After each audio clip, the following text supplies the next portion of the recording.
Hello, everybody, and good morning, and very welcome to our Rise Up and NPLD Policy Roundtable. We are talking today about bridging the gap between the language policy planning and the language policy making. So it's a lot about the discrepancy between language policy planning on a higher level and the actual activities on the ground and how it is on local level. First, I also want to have a few administrative things. So this meeting is going to be recorded, and it's also going to be uploaded on our YouTube channel afterwards. I hope everybody's consenting. We are also going to take pictures for those who are here. If you do not consent to having pictures of you, please address Marie, who is sitting there, and she won't do it. Yes, I was also asked to briefly introduce Rise Up, but I think it's in your slides as well a little bit. Okay, Rise Up is a Horizon Europe project, which is concentrating on endangered languages. It's about revitalization, and it's also a bit about sustaining the diversity of cultural activities and culture. And we have multiple activities within our project. So language policy is one of our foci, besides methods and approaches how to support endangered languages. And we also do have already had a couple of networking online events and alike. But yeah, if you're more interested, you're very much invited to visit our website, which is on one of the last slides as well. Yeah. And last but not least, I also want to thank my organizing team within Rise Up, especially Violetta and Marie, who are my colleagues at Minds and Sparks, and the University of Vienna for the wonderful collaboration on having the policy roundtable here at the Skyloft. And I also want to thank a lot Weissert from NPLD for supporting us that much in the preparation. So I would like to hand over now to Weissert. No. Yeah, sorry. No problem. Thank you. I can, yes, because I will be reading a little bit just in case. Hello, thank you. Dear colleagues and friends, it's a great pleasure to welcome you all today to this policy roundtable organized by, in collaboration between the Network for Promoting Linguistic Diversity and Rise Up project. I have the honor of speaking on behalf of NPLD as a vice chair, and I would like to start by sincerely thanking the organizers of Rise Up and for this fruitful partnership, as well as for you being here to contribute your commitment and your vision. The NPLD is an European network that brings together governments, universities, and civil society organizations, working for the promotion and protection of European rich linguistic diversity, ensuring that all language can thrive and be passed on to future generations. At the heart of our work is the conviction that the linguistic diversity is not a problem to be solved, but a treasure to be supported and celebrated. It enriches our democracies, enhances social cohesion, and deepens our collective cultural heritage. Through our work at European level, including with the European Commission and the Council of Europe, we advocate for the recognition, protection, and promotion of regional minority languages as a fundamental part of Europe's identity. In this context, our collaboration with Rise Up project is not only timely, but essential. It focuses on empowerment, multilingualism, and inclusive policymaking aligns deeply with the values of NPLD. Supporting initiatives like the Rise Up allows us to bridge the gap between grassroots innovations and institutional policy, ensuring that the voices of linguistic communities are heard, respected, and taken seriously at all levels. Among the many reasons why we have pleased to collaborate with the Rise Up project is that it is a concrete example of how the European Union can effectively support linguistic diversity through its fundamental instrument. Rise Up is co-funded under the Horizon Europe program and demonstrates the impact that European-backed initiative can have in empowering linguistic plurality. This roundtable brings together policymakers, researchers, civil society, and community activists to explore how language policy intersects with empowerment, inclusion, and democratic participation. We are here not just to talk about languages, but to talk about people, their dignity, and the right to be heard in their own languages. In a time when democratic values and fundamental rights are being called and challenged across Europe and beyond, the protection of linguistic rights becomes even more relevant. Language is not just a means of communication. It's also a vehicle for memory, identity, and self-determination. When a language is marginalized, a community is silenced. And when a community is empowered to speak its language freely in education, in media, in public life, and it becomes more resilient, more engaged, and more visible. This roundtable is also challenge us to think about new models of governance, where public institutions and civil society work together to co-create policy. So it's about innovation too. This collaborative approach is particularly important in the field of linguistic diversity, where top-down policies often fail unless they are rooted in community needs and realities.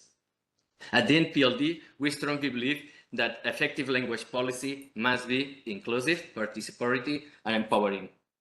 It must be based not only on linguistic rights, but also on social justice, equal opportunities, and the democratic principle that every voice matters.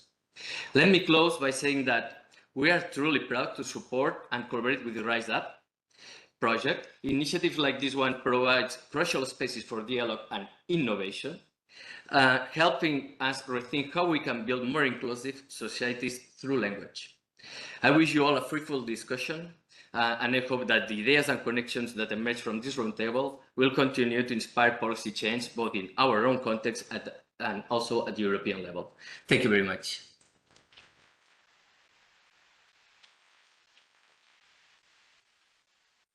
Thank you very much as well, Jorge. Roger, I don't know how to pronounce it actually. Okay, fine, thank you. We are now changing to Anne Solamena, who is joining us online. And hello, Gisela. Hi. Can you hear me? Yes, I can hear you, but the audience can't. So I'm just. So we just change the screen. 1 second.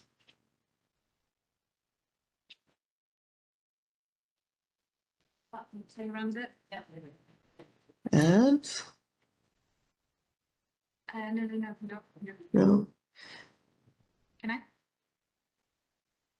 Oh, sorry. Technical stuff happens every time. Let's see. It's probably this one. What did they? Anna? Yes. Great. Can everybody hear me now? We can. Okay, that's great. Thank you so much for inviting me to this important event. It is great to see the Rise Up project and NPLD cooperating in this case. Indeed, cooperation, like Roger Serra was saying, is crucial in language diversity. So very glad to see this policy roundtable being organized. Linguistic diversity is a founding value of the European Union, a European Union that is linguistically very rich. Besides the 24 official languages of the EU, we have around 40 million citizens that speak regional or minority languages.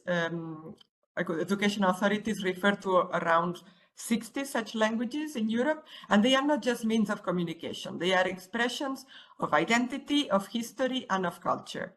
And therefore, we have seen through the years strong and consistent calls from citizens for greater protection of EU diversity.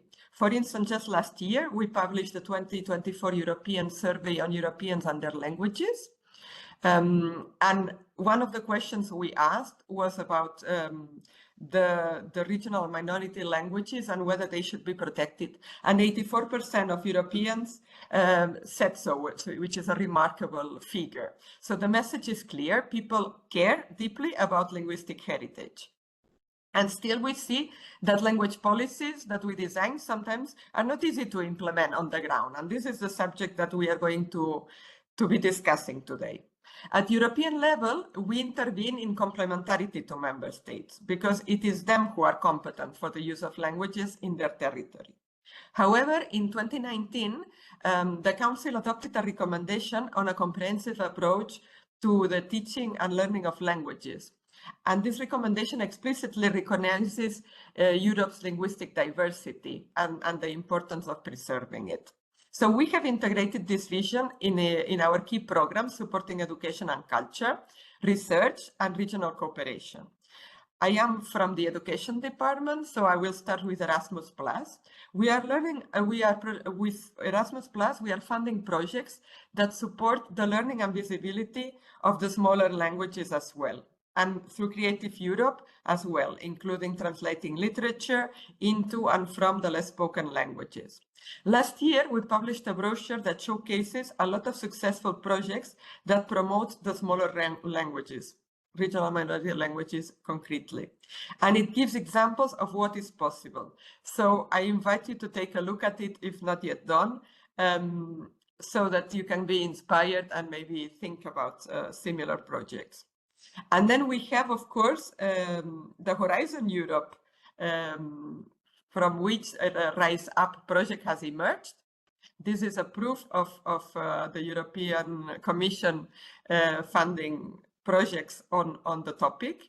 But it's not alone. So the Rise Up project has been going on for a couple of years, but we have 4 other projects that have just started a couple of months ago, who are also focusing on linguistic capital. The Multi-LX project, Foster Lang, Reversing Linguistic Diversity Crisis, Pluri-Identities, Empowering Plurilingual Identities Through Inclusive Policies and Classroom Practices, Revive, the Language Revitalization Through Community Storytelling and Digital Innovation. So we hope, of course, for continuity and for cross-fertilization of all these projects, and also the work of NPLD and similar associations. Besides, in today's digital age, it's also important that multilingualism thrives online. And then through the Digital Decade Policy Program, we are also developing European language data space to enable a smooth sharing of language data. And even more importantly, the Alt-EDIC Alliance for Language Technology, which brings member states together to create high-quality large language models that reflect our linguistic richness. And large language models don't have to forget also the smallest European languages. Besides, we have the regional policy instruments like Interreg that are playing a role in cross-border cooperation. They include cultural and linguistic exchanges to promote local heritage and communities and to foster a more inclusive and united Europe. So that's another way in which we are supporting linguistic projects. Moreover, the Commission is collaborating with the European Centre for Modern Languages of the Council of Europe on this topic already for a few years. We are, for instance, going to host an event in Graz in December 2025, focusing on strengthening the regional minority languages presence in secondary education, and notably in the context of mass migration. So in conclusion, the Commission is engaged through education, through research, through digital transformation and regional cooperation in the promotion and the preservation of all our languages, including regional and minority languages. However, we see evidence in recent reports that many of these smaller language communities are in decline. We estimate that perhaps at least 2/3 of the minority language groups have shrunk significantly in the recent decades. So there's still a lot to do. And therefore, today's roundtable is very relevant, how to bridge this persistent gap between the policies we design and the realities of implementing them on the ground. So I'm really looking forward to the discussion, and thank you very much.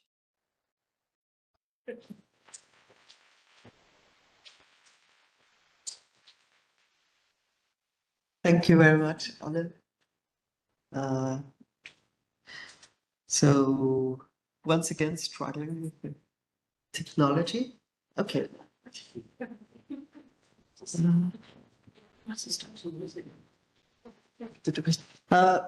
Something which I also wanted to mention today is I also wanted to remember Christine Koopma, who was our work package lead for the language policy work package. And she passed away earlier this year. And yeah, when I thought, okay, what should I say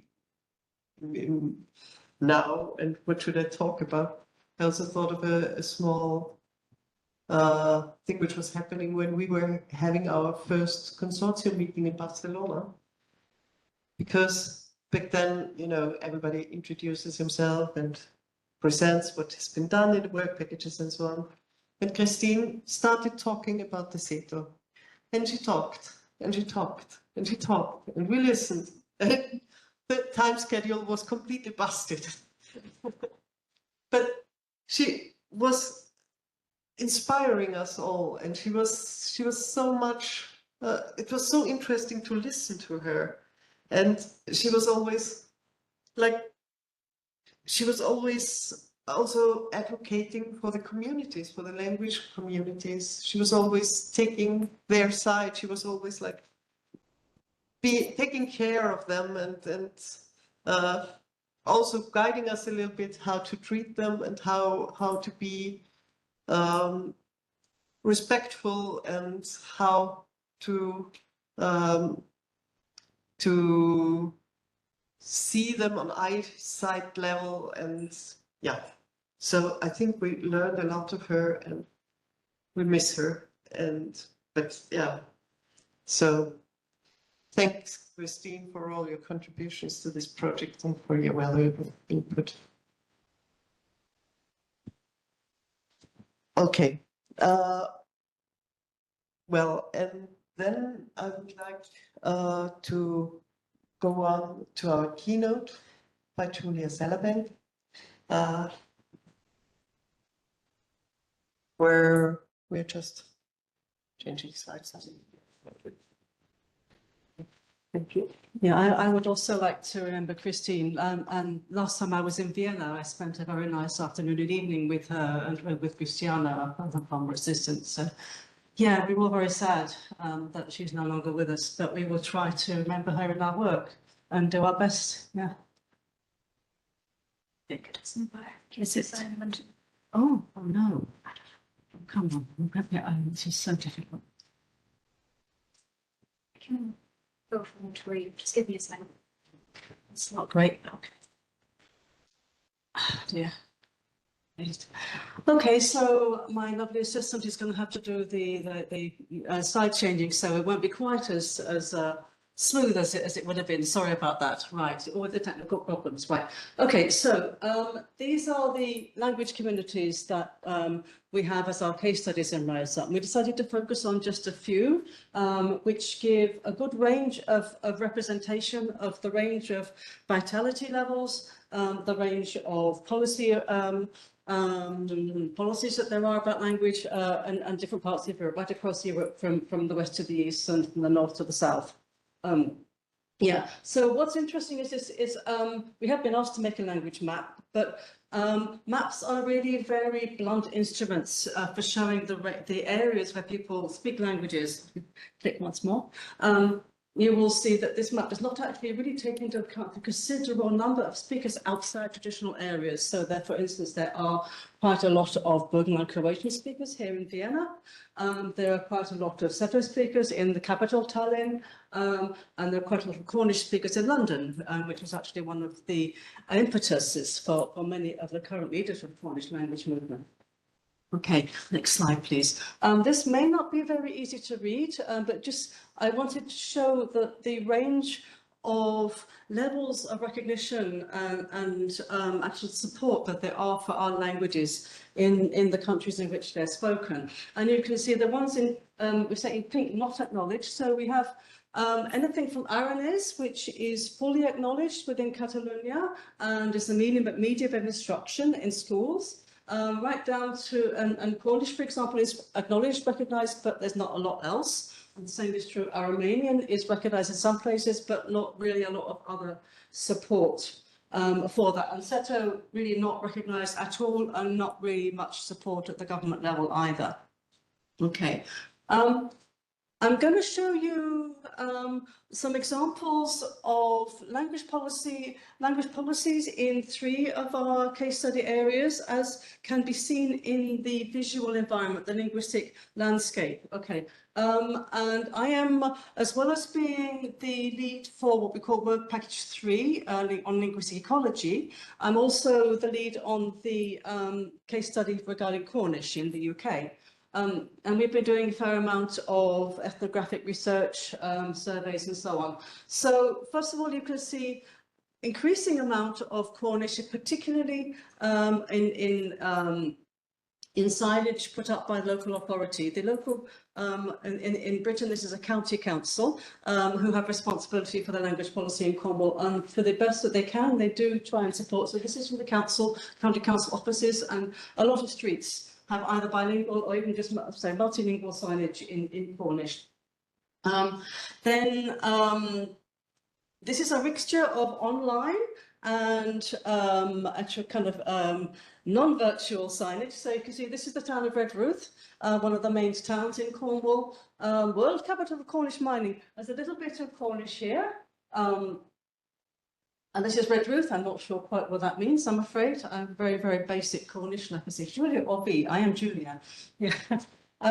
Yeah, so it is actually now, I think, coming up. We are pretty much in Speak Cornish Week. So there's quite a lot of stuff going on. So someone has shared today on social media this sign saying, yeah, get your 5 a day. So linking linguistic health, if you like, with other kinds of health, which is something I will come back to later. And saying, you know, here are some phrases that you can use. Splan is a wonderful one. Wonderful, great. Yeah, okay. And yes, and also then linking language revitalization with other activities as well, also quite helpful, having a walk. And also link, and this, what is not clear to outsiders is that this one on the right links the revival of Cornish with the reintroduction or rebirth, if you like, of a bird called the chough, which is more or less died out in Cornwall about 20 years ago and is now back. So as the bird is back, so is the language back, and it's become a symbol of revival in Cornish as well. So this is a talk, it's going to be a bilingual talk about the chough, the bird, in Cornwall. Okay, next. So yeah, so those were more or less like the previous slide showed kind of more. The previous 2 slides showed more or less a kind of officially promoted, officially funded language activities. But these ones I like because they are unofficial use of Cornish in the landscape. I really like this one on your left. I'm afraid it's not very clear because it's got reflection on it. I took it through a shop window, but it's a community signing choir. So it's actually, it's got the name of it in Cornish, our Wather Kemeneth. So Kemeneth is community. And so it's actually trilingual because it's linking sign language, Cornish and English. And many of these things in Cornwall, they don't expect people to be fluent in Cornish because Cornish is a revived language. It died out. Well, it wasn't spoken in the community for perhaps 200 years, but is now spoken by probably 300 to 400 people relatively professionally. Okay. So this is actually a shop in Redruth. So on one side it's got the English name of the shop, and on the other side it's got the Cornish name of the shop. Here is this is from a pub in the countryside in Cornwall, and on the right you have the oldest Cornish pasty maker, traditional food of Cornwall. Again, celebrating both the fact of the Cornish pasty, but also the day of the Cornish national saint, Saint Perrin, in Cornish again. So people taking up and using Cornish, not just to speak, but also to promote identity and a sense of togetherness, like with the community choir. I thought that was rather nice. Okay, what have we got here? Yeah, so as well as the landscape, I think it's important to look at this, or to listen to the soundscape. So Cornish is not only visible, increasingly visible in the print environment, we can also hear it. So this is actually part of a music and language festival that we went to, I think, a year and a half ago. This person on the right, this is Dan. He's a PhD student at our university looking at Cornish music. And he takes part in a lot of musical activities, and he's a key activist in this area as well. And on the right, we have an advert from the leaflet about this festival, which is a conversation group, which we actually went to, again in Redruth. And these are held in bakeries and cafes. So people just take over a table or two, and people can then hear Cornish being spoken in the environment, which it hasn't been for a couple of hundred years, like I said. So this is a really good way of normalising a language which hasn't been heard and used for so long. Okay, so these are examples of activities, I said, which are both top down and bottom up. We'll come back to the kind of theory bits of that. Yeah, and also. Ooh. That's funny. That's meant. Yeah. Okay. So this is part of the banner from a Facebook page. There is increasingly presence of Cornish in social media as well, and this is, I think, rather nice group. I push to become more fluent in Cornish. So people using it's both used to promote Cornish activities. So there is some English, but it's also used by people who want to practice their Cornish or are asking for advice on how they say certain things in Cornish. And it's a website which doesn't judge. It's a safe space for the use of Cornish. Okay, next, please. Okay. So the second case study, which we visited last year, I think it was, was it the year before? 2 years ago. Wow, we are getting on quickly.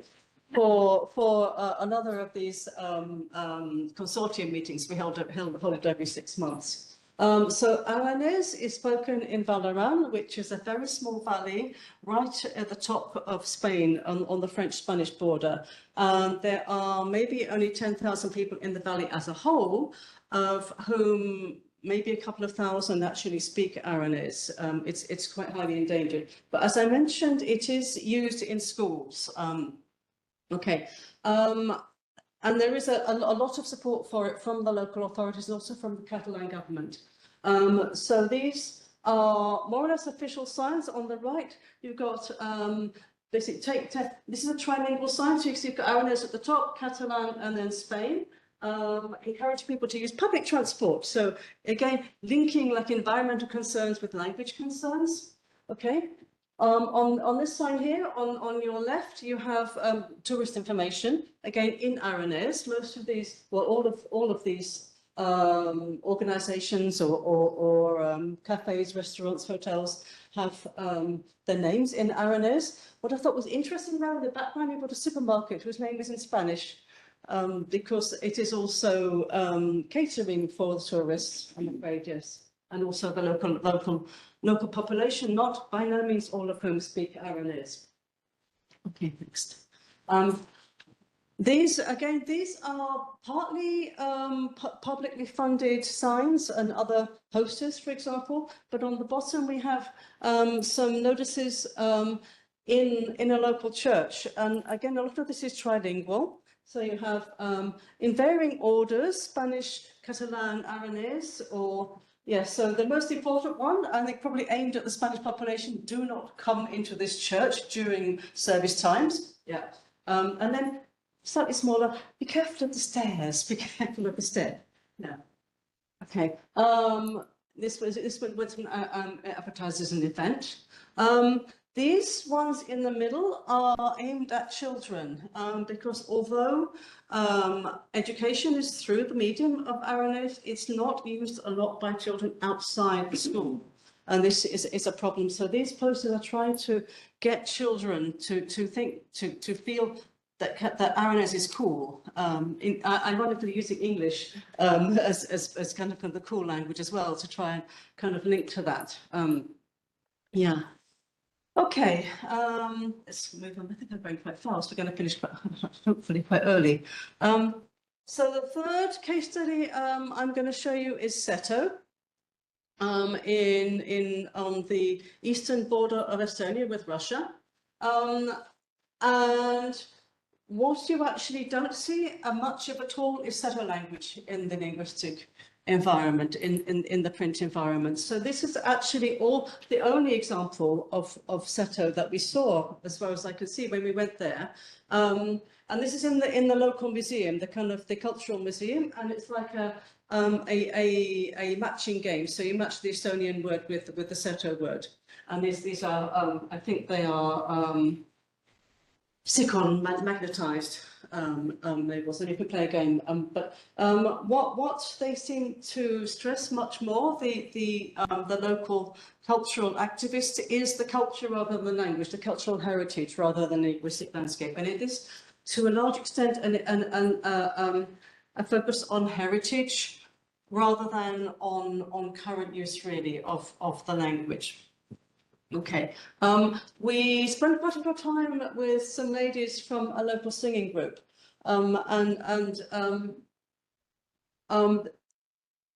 as well as keeping going the traditional crafts, they've all pretty much made these themselves. These lovely costumes. Yeah. Maybe we'll tell you how much work it is to put on one of these costumes as well. She acted as our dummy for they sing these wonderful songs, which have a tradition of empowering women. Actually, women going out and singing on the mountainside together, doing these kind of interesting movements, which have some significance as well. Yeah, so there's a lot of focus on traditional crafts, empowering the region, and also empowering women as well. Okay, so I'm going to go backwards and then make a link with some of the theory and frameworks of language planning and policy. I'm going to take as my model Spolsky's tripartite model of language policy, which includes language practices, some of which we have seen in the previous slides, language beliefs and ideologies, and language management, which is Spolsky's term for what is sometimes called language planning, but is also a bit wider, but also a bit narrow. It kind of overlaps with language planning. So it's, yeah, how you implement some of these language policies. Okay. I'm going to come back to that, but there is an increasing focus on the practice part, the one on this side of language. And again, you could see that because this is what we see. This is what we hear, is what people do with language. So this is the most evident part of language policy. And so this is why this is having a lot of focus at the moment. This is a new book, which is Advancing the Empirical Turn in Language Policy Research, so evidence-based. And this is what I'm trying to do at the moment as well. Okay, next. Thank you. Okay. Oh, God, I need to read this. Oh. Can just put it yeah, thank you. Yes. Okay, great. Yeah. So what, as Spolsky said, there are these three parts of language policy, but they don't necessarily agree with each other because each part of your language practice, beliefs, And management may kind of reveal a different aspect of what you believe, what you do. And as Polsky pointed out, I think is really, really important. The way you speak and the way you think you should speak, but crucially the way you think that other people should speak, don't necessarily agree with each other. And a lot of us are guilty of saying how other people should do, rather than actually implementing language policy in our own lives. Okay. But especially, I mean, this is the main theme of this roundtable, is that official policies may be at odds with on-the-ground practices. They may not be the same. But also, even within a community, okay, between the government and the community, there may very well be differences in language beliefs, but also within a community, there are often a wide range of beliefs and ideologies about language. Okay, and crucially, the legislation, there may well be legislation that recognises a language, that promotes a language, but it's not implemented in any way that is actually effective.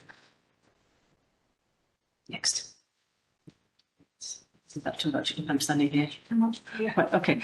Suzanne Romain pointed out over 20 years ago now that there are what she called weak linkages between policy and practice. So policy and planning. In my, we're using different terminology but in my breakdown, policy is the decisions that you make about language, and planning is the implementation.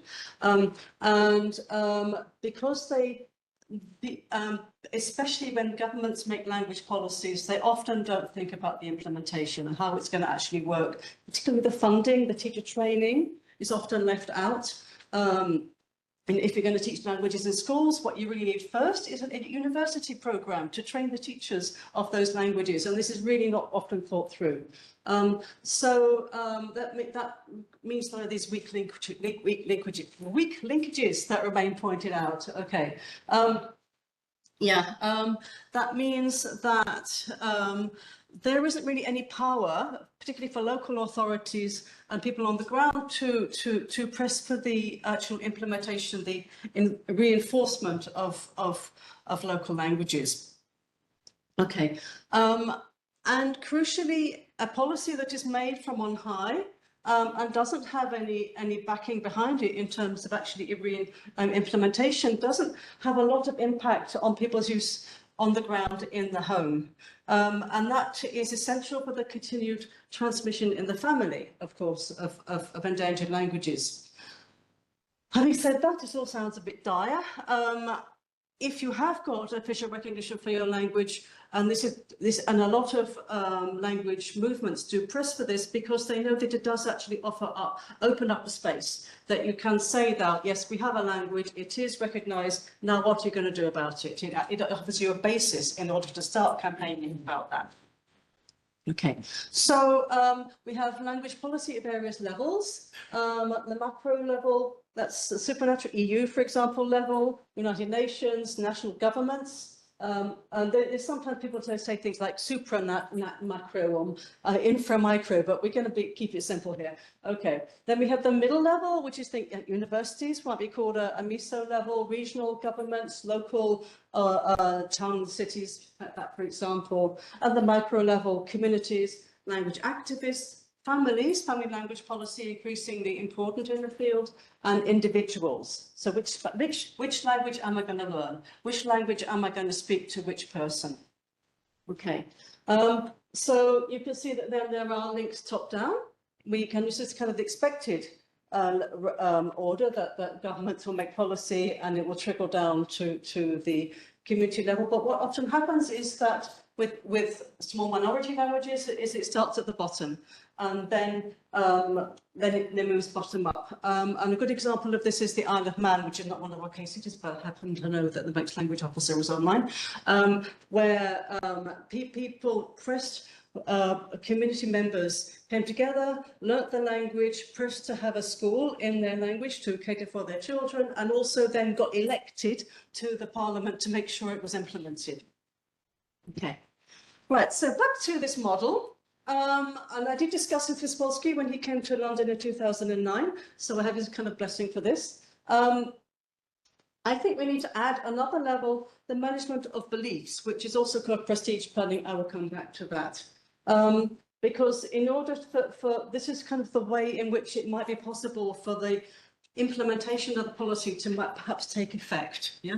lots of arrows to, okay, so then we hope that it's going to go up. So the management of beliefs will then influence the beliefs. Okay, next slide. Next. Oh yes, I got an arrow here. So then hopefully the beliefs will then influence. This is actually in language attitude studies. This is not a given. Attitudes are not necessarily translated into practices, but we hope by example, like for example, Cornish language speaking groups, we can show people that it can be done, that our beliefs will actually affect our practices and other people's practices as well. Okay, and then from then on, we know that actually language policies, especially at the government level, are very much driven by language ideologies rather than, I'm afraid, language policy research, such as we do. But then language practices can also, filter back into policy making, because if you see a lot of language, particular language in the environment, it does actually say people want this, people are using this. Okay. Going to talk a bit about prestige planning, which is a slightly opaque term. Ironically, it was introduced by a guy called Harald Harman, who originally wrote the paper in German in 1984, but nobody took any notice because it was in German, not in English. So this is an example again. So he wrote it again in 1990 in English, and so this is what the kind of the reference that I've got here. And prestige planning is basically public relations for your policy, so that people are actually aware of it and people will actually implement it. Okay. And I think this is vital if implementation is to succeed. There are a lot of examples around the world of policies, particularly in education, which were not successful because, particularly promoting minoritized languages, where parents particularly were not convinced that this was good for their children. So you really need to get across the cognitive and other advantages of bilingualism in order for policies to be accepted. Okay, right. And this was repeated by Chua in 2018, which he uses the micro, infra-micro, super and macro levels, etc. Yeah, you need to align all these levels in order for policies to succeed. Okay, and just to remind you that other people do this. Companies use marketing all the time to persuade people to use their products, and a lot, most advertising is predicated on the idea that, one, I can change your attitudes towards this product. Two, you will then go and buy it. So yes, so we have a good basis for thinking that we can do this with language as well. So we want to promote a positive view of languages, positive view of multilingualism, and also of language policies designed to support minoritized languages. Thus, therefore, we try to challenge negative attitudes which still exist towards some of our languages now. Although we can see an increase in positive attitudes, we can also see that even in some places, for example, in Greece, it is still the case that some people are ashamed of admitting that they come from Aromanian heritage. Okay. And finally, going back to Fishman, who maintained that the home community nexus is essential for language maintenance. We must not forget that. There's a lot of language movements say we want to bring our languages back into the community. We want people to use them in the home, but actually they tend to focus on top-down language policy, on persuading government. It's actually a lot easier to try to persuade someone else to do something rather than to change your own behaviour. So we really need to actually remember that we need bottom-up language practices and policies as well, family language policies. Okay, but I know some of you will know the schools are my kind of one of my bees in my bonnets. A lot of activism focuses on trying to get our languages into the schools. And I think partly this is because it's really important for status. Schools are very good at killing languages, so people think it's really important to get our languages into the school because then they can save languages. A bit of solipsism, but never mind. Okay, but this kind of ignores Fishman's advice to focus on the home and the community first. And there isn't a lot of research into the outcomes of education, particularly emotional education is seen as the best way to promote languages in schools. To have our languages, such as Aranese, for example, as the medium of education. Aranese is the only one of our Rise Up languages which is used in that way in education. Some of the other ones have lessons as a subjects, mostly optional lessons, So it's not really integrated into education. But what research there has been 20 years ago seems to indicate that many children, some of them do, but not all of them, by no means all of them, depending on where they are, go on to use Welsh outside school, and particularly don't go on to use Welsh with their children after school. You can see this repeated in RNAs, so children do not use the RNAs outside school, unfortunately. And Cathy Smith-Crispus, in her research on family language policy in Gaelic-speaking areas of Scotland, also find that children seem to think that the Gaelic language is for school, something for school. So this is a case of what I will call domain shift, where the language has been moved from its traditional home community domains into education, and children learn how to say things like the square and the hypotenuse, not I love you, let's make a baby and speak our language with it. Yeah. And also James Coster has pointed out that there's even less research into the motivation of pupils. My colleague in Guernsey, Anne Markey, has called this distance learning. Our children will do that for us. We don't have to do it, and adults are no good at language learning, so they say. It's not true. But children don't have any agency in this. They are almost the victims of language policy. They're sent to these schools, and in Kloster's PhD research, he found that children in Occitan's medium schools didn't know why they were there, and they didn't know that the language was spoken outside the school. They thought it was some funny language that they were inflicted on at school. So we really need to make it clear what we're doing and why we're doing it. Yeah. Yeah, I want to focus again on this particular poster. There is a group of 6 of these posters which you could get given away to you in Ballarat. I have them all at home. Okay, what it says is, spoiler alert in English, and then in Aranese, if you don't speak Aranese, it will end up dead. And I think that's true, but it's a bit heavy for children. And not particularly motivating, frankly. You know, this but you know, children are still relied on as the future of the language. And it's true, children are the future of any language, but it's quite a heavy burden for children. So it needs to be done in a way that is supportive, helpful, fun. Fun is a good thing. Yeah, okay. But Spolsky and Lebov as well pointed out that most people are not interested in language alone. Some of us are linguists. We are later interested in language. It's what we do for a living. We chose it as our career because we're interested in language. But a lot of people, it's just what they speak. It's just what they do. I think it's important to make a link between language and other aspects of our lives, because when you pitch language against economics, if you really need to make a living and you're in some really poor rural area and you need to move to the city to make a living, support your family, you are going to switch to whatever language you need to in order to survive. So economics generally wins out. However, there is increasing evidence of other benefits of language maintenance. I'm going to go through a few of them if I have time in a minute. Economic level for health, social benefits, educational benefits, and so on. Quite an increasing amount of literature about this.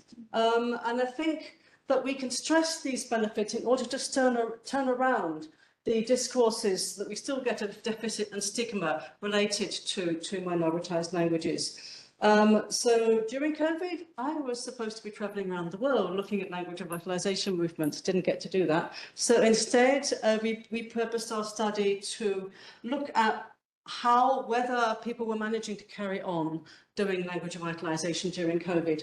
And one thing we didn't expect to find this. It was unexpected to find that a lot of people said that getting involved in language activities during COVID helped to boost their mental health, partly because they were interacting with other people.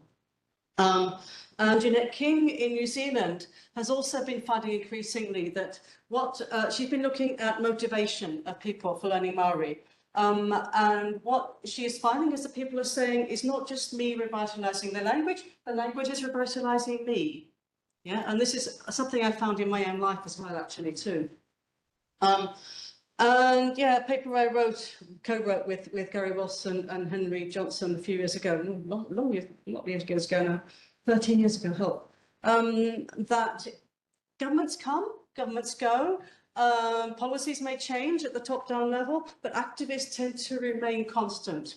Although they might get burnt out, and it's really nice to have some funding and some support to carry on with their activities. But you can rely for language revitalisation much more on bottom-up activists than you can on governments, really. Okay, I'm just going to get a glass of water.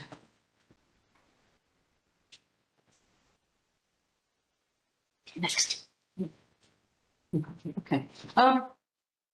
Yeah, so intersectionality is quite popular nowadays, despite some kickback from certain parts of the world. As I mentioned, we need to stress the links between language and other parts of our lives, because for most people, language is just a means of communication. And if they are concerned with other aspects, they have time in their lives for any kind of campaign. A lot of people are much more worried about wider inequalities, political issues, environmental degradation, and so on. So I think we need to stress the non-linguistic benefits of language maintenance and language revitalisation. I will not go through this, and it's about 3 slides long, but I will pick out a few. In terms of community cohesion, we can leverage language maintenance to make links between generations, to get learners, younger people, to link to their grandparents, to older members of the community, to think about their link to their roots, but also to use languages for inclusivity. People who are coming into areas from all parts of the world, we can actually get involved in local language and culture, and actually use that as a way for integration. So as a joint community endeavour, what we call a community practice in social linguistics. And then, of course, and this is particularly the case with the Seto example I showed you earlier, focus on uniqueness of a particular area, your identity and pride, and use language as part of that pride, link it to all the other cultural activities that you can do. But also, for young people, kind of counter, if you like, intuitive, because we want lots of people to speak the language, but it's also quite motivating to speak a secret language that nobody else understands. So in terms of finance, actually, there can be benefits in terms of particularly tourism, although there are concerns about commodification of language and culture. But you know, a lot of places are now focused on local added value of local products. And increasingly, local products are being labelled with local languages. And also, of course, we get grants for academic research on this kind of thing, and that should not be totally sneezed at. Yeah, I haven't finished that one yet. Okay, it's actually really important for health.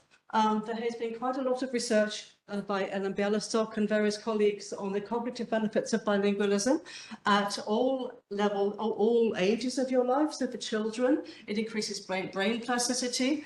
And at the other end of your life, it's been shown that, okay, it's not a total cert, but it can be the case that once you contract dementia, you get an extra 3 to 5 years before the actual oh God, my brain's gone now. Yeah, that shows it happens, doesn't it? Yeah. So the symptoms that actually show themselves. So this is actually a really big benefit of being bilingual, but a lot of people don't know about it. Okay. Sorry, we finished there. Okay. Yeah, so we saw earlier the walking, looking at the local countryside, the natural nature in Cornish. You can link language with sport. This has been done in North America. Some football teams use local Native American languages, and in Isle of Man, there's the kids' football team in Manx school uses Manx to call to each other in football matches, and the other team can't understand them. Yeah. Okay. And especially in Canada and Australia, there have been really strong links being found between language revitalisation in Canada. There have been positive correlations found between being involved in a language revitalisation revitalization program, and a decrease in youth suicide rates. And in many Western countries, suicide is one of the key causes of death for young people. So if we can use languages and increasing pride, etc., as a way of trying to stop that, then that's a really big benefit as well. Okay, now we can go on. Fine. Okay, so there are about social benefits. It's a bit repetitive here. So you've got the conversation groups, the walking groups, etc. We can use things like master apprentice programs, mentoring programs to counter social isolation, particularly among older people. If you want to learn your language really well, go and see an old person, do some chores for them. They will tell you in your language how to do it, and they get the benefit of maintaining their fluency and also someone to do a bit of work around the house for them. Okay, and I mentioned the educational benefits already, brain plasticity. Already in some parts of Europe, the aim is to learn local, national and international language, which I think is a really good model that a lot of other places should and could follow. If you learn a language from very young, other languages from very young, you know how to use more sounds, and that in turn increases the brain plasticity. And also, it's also been found that if we place value on particularly biliteracy, literacy in both languages, children do better in all subjects, including the majority language. I said this at a conference, first conference I went to as a PhD student back in Mannheim in Germany in 2000, and there was a politician who was saying all these immigrant children should learn proper German, and I said actually research has shown that you should actually promote their home languages, and all the other they would say, oh, where are your references for that? Please let us know. Okay. Yeah, so finally, I think I'm going a bit fast. I don't know what time it is actually. I have a few recommendations, suggestions for policymakers at all levels. As mentioned, policies will not succeed without public support. So it's really, really important to try to get over our policies in positive ways that don't make people feel put upon, like, if you don't speak your language, it's going to die, you know. But, you know, to try and make it fun, and make it feel that people are being revitalized themselves, not just focusing on language. Okay, so we need to, I think it's really, really important in the present climate to stress the value of multilingualism, to stress the value of diversity. We see on the right here, we see a post, it's actually a sticker in Cornish, focusing on trans rights, which is a big thing in the UK at the moment. When we were doing our research in Cornwall, we actually found that a significant number of the people that we interviewed identified as LGBTQ+. So and I've seen that in other places as well. There is an intersection between experiencing minoritization at various levels and in different parts of your life, and we can actually also learn from what people are doing about other forms of minoritization and try to address them together. Okay. And also, we need holistic policies that address things like social, economic and political issues. Another thing that we found in Cornwall was that a lot of the infrastructure is based on getting to and from the centre, from London to the end of Cornwall. If you want to, and Cornwall is very long and thin, and if you live on one side of Cornwall, you want to attend a Cornish class on the other side of Cornwall, it's really quite difficult to get there using public transport. Yet a lot of people that we talked to were actually unemployed because there are a lot of economic problems there. And this is the case with many minoritized areas as well. So we need to focus on this kind of thing, because people are not going to be interested in language if they don't have a job and they're really finding it difficult to survive. Okay. At the same time, we do need to recognise community efforts. As I mentioned, burnout is a thing. If you've been fighting for decades for recognition of your language and you haven't got very far, and you can't see much success, you haven't got any funding, it's a bit demotivating. So government and local authority measures could really embrace what people are doing on the ground as well, and support what local activists are doing. Identity and pride are very powerful, as we saw in Seto, but also a very powerful motivator in Cornwall. But we need to be aware of focusing far too much on tradition because it's not always motivating for young people. And we need to empower young people to talk about their own lives in their own languages as well. Okay. Likewise, performing arts, we do have a part of Rise Up which is dedicated to arts, performing arts, etc. We have an art exhibition which is touring Europe at the moment, a multilingual arts exhibition, which it's involving artists from all of our communities with paid commissions. Okay, and that does underscore the value of heritage and also provides income for people from communities. But we also need to be aware of commodifying the culture, of taking it away from community control. It's really important to empower communities and keep the language and the culture, you know, where they belong, well, with the people that they belong to. Not to say that people from outside can't get involved. That's another big issue in language revitalization. I think we should welcome people who are interested in our languages and in our cultures, but the community writ large is where it matters. Okay. Okay, it's great to have lots of signs in a language, but this is only symbolic if it doesn't translate into increased use in the community. Okay, we also need to recognise and support communities which are outside the traditional areas. In quite a few countries, languages are recognised in the areas where they were traditionally spoken. So if you have migrated to a city or to another area, you don't have any right to use your language. You don't have any right to education in your language outside of its traditional area. And I think this needs to be addressed as well, because often, even if the language is a very small proportion of a population of a big city, go back to Wales again, Swansea has got a lot of speakers as well, Welsh numerically, but a very small proportion. But it's not seen as a big area where Welsh is spoken. Okay. And lastly, I think that projects such as ours and the other ones that Anna mentioned are really important because we can help people to see what's going on in other places. We can make links between communities, and we can also help people to see what other people have done in their situation and how they can learn from other people's experiences. Okay, and that's about it from me, I think. Have I got another slide? No, that's it. Great, thank you very much. Yeah, there are us.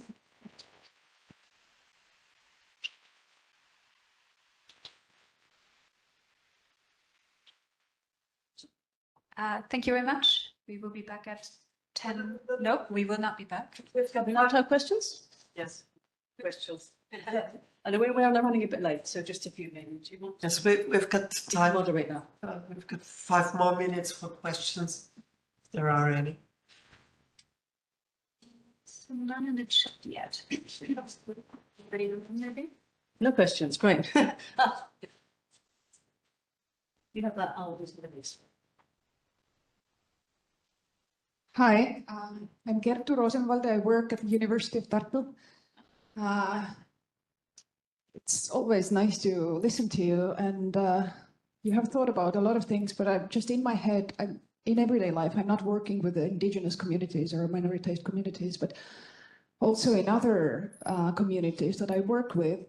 The concern often comes up that while as a researcher, as a person invested in multilingualism and believes in multilingualism, I do carry all the values that you advocate for, but it kind of runs across this effort to work with people sometimes, right? So as you said, people might not be interested in languages, they have their life concerns and so on. And while I listened to you, I thought that, what are your opinions on whether everything that you advocate for, or everything that we advocate for, it works better in the safe communities? Or because living on the border of Russia and working with people who live on the border of EU and Russia, the safety concerns are so high that sometimes I feel that as a linguist and someone who believes in multilingualism, I run across their efforts for safety when I even touch upon these issues. So maybe I can do better when I actually listen to people and their concerns and go along with them. So I was wondering. Yeah, I absolutely agree. We went to Setamar. We were staying in a hotel, and across the road there's a lake, and on the other side of the lake there's Russia. And oh wow! But I was impressed that still very close to the Russian border, there's a lot of emphasis on both local culture and also on solidarity with Ukraine, which I was very impressed by. I think it is important to learn the languages of our neighbours. I was talking to Christine actually about the language policies in Estonia, and the government decided to push Estonian to make sure everybody can speak Estonian, basically by excluding Russian from the education. Am I correct? No, not correct. Okay. Okay. The policy, the official policy is to transition to Estonian medium education, to kind of get rid of the Soviet education system, the dual. And as far as I do understand that it looks like a suppression of minorities, but on the other hand, kind of the government has invested in Russian being taught as home language in schools. So this is kind of the official legislation.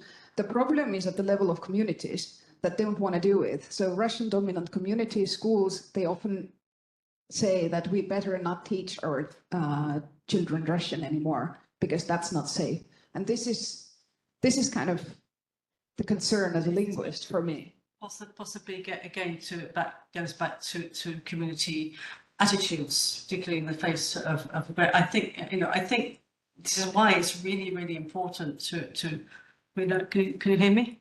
It's really important to learn the languages of our neighbours. I remember a long time ago in the 1990s, and there was the really nasty civil war in the former Yugoslavia. I was actually working in a language school in Oxford, teaching English, and we had a few refugees come there from that area. And there was, in the 1980s, in Croatia, a big project to teach foreign languages, particularly English and German. And I couldn't help thinking 10 years later, might it not have been better to actually also encourage them to learn the languages of their neighbours, because it might have encouraged them more to have a better understanding of their neighbours. And ironically, at the time, the multilingualism project was marketed as something which would make them more open-minded. Yeah, but obviously that didn't work very well. Yeah, so going back to the local language, national language, international language thing, I think it's really important to promote the value of diversity. Yeah, I mean, obviously it's not going to solve the problems of the world on its own, and it has to be linked with other things as well. I don't have a solution to all the huge problems of the world, I'm afraid, but I really think that being tolerant, being diverse, and linking all of our concerns can really help in that respect. Yeah. And I was really worried that Estonia might be kind of repeating the mistakes of the past, but I'm glad to, but I think what is the case then you're saying is if parents don't want their children to learn Russian, this is really the need for prestige planning, for public relations of the language policy, to explain why we're doing this. Yeah. Yeah. Okay. Yeah. Thank you very much. It was really inspiring. It was the first time for me that I saw her speaking, and I think it's so perfect in overall, because you gave us a lot of perspectives in looking at the language policy actions. And I was focusing just now on the value we should give to community efforts. Because it happens sometimes, so from the perspective of language policy makers and researchers, that we are focused on outcomes, and we are somehow imposing language policy actions without starting from the bottom up and giving value to small activities, small projects the community is offering us. And I guess this is a key point, because sometimes so then the community realizes that it's not involved. They are not so part of this great project, but the language is about the community and is of the community. And so I think, and the question is this, do you know some best practices in these? I mean, so starting from small projects, what can we then develop from the bottom up, I mean, from the community to the researcher?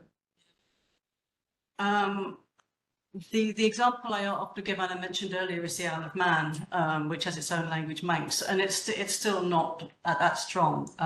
It's gone from like 0 speakers, the last so-called native speaker dying in 1974, then to a quality of life survey where 10 years later, where surprisingly for the government, people said we want our language back, that's our quality of life.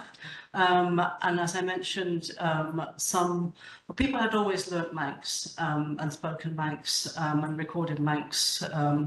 But really the impetus for the revitalization of the language was ordinary people learning the language and then pushing the government to do something. Okay, it's a very small government. It would be only at the MISO level, if you like, in that framework. But it's an example of how, you know, if the community comes together, it can actually get a local government at least to do something to support the language.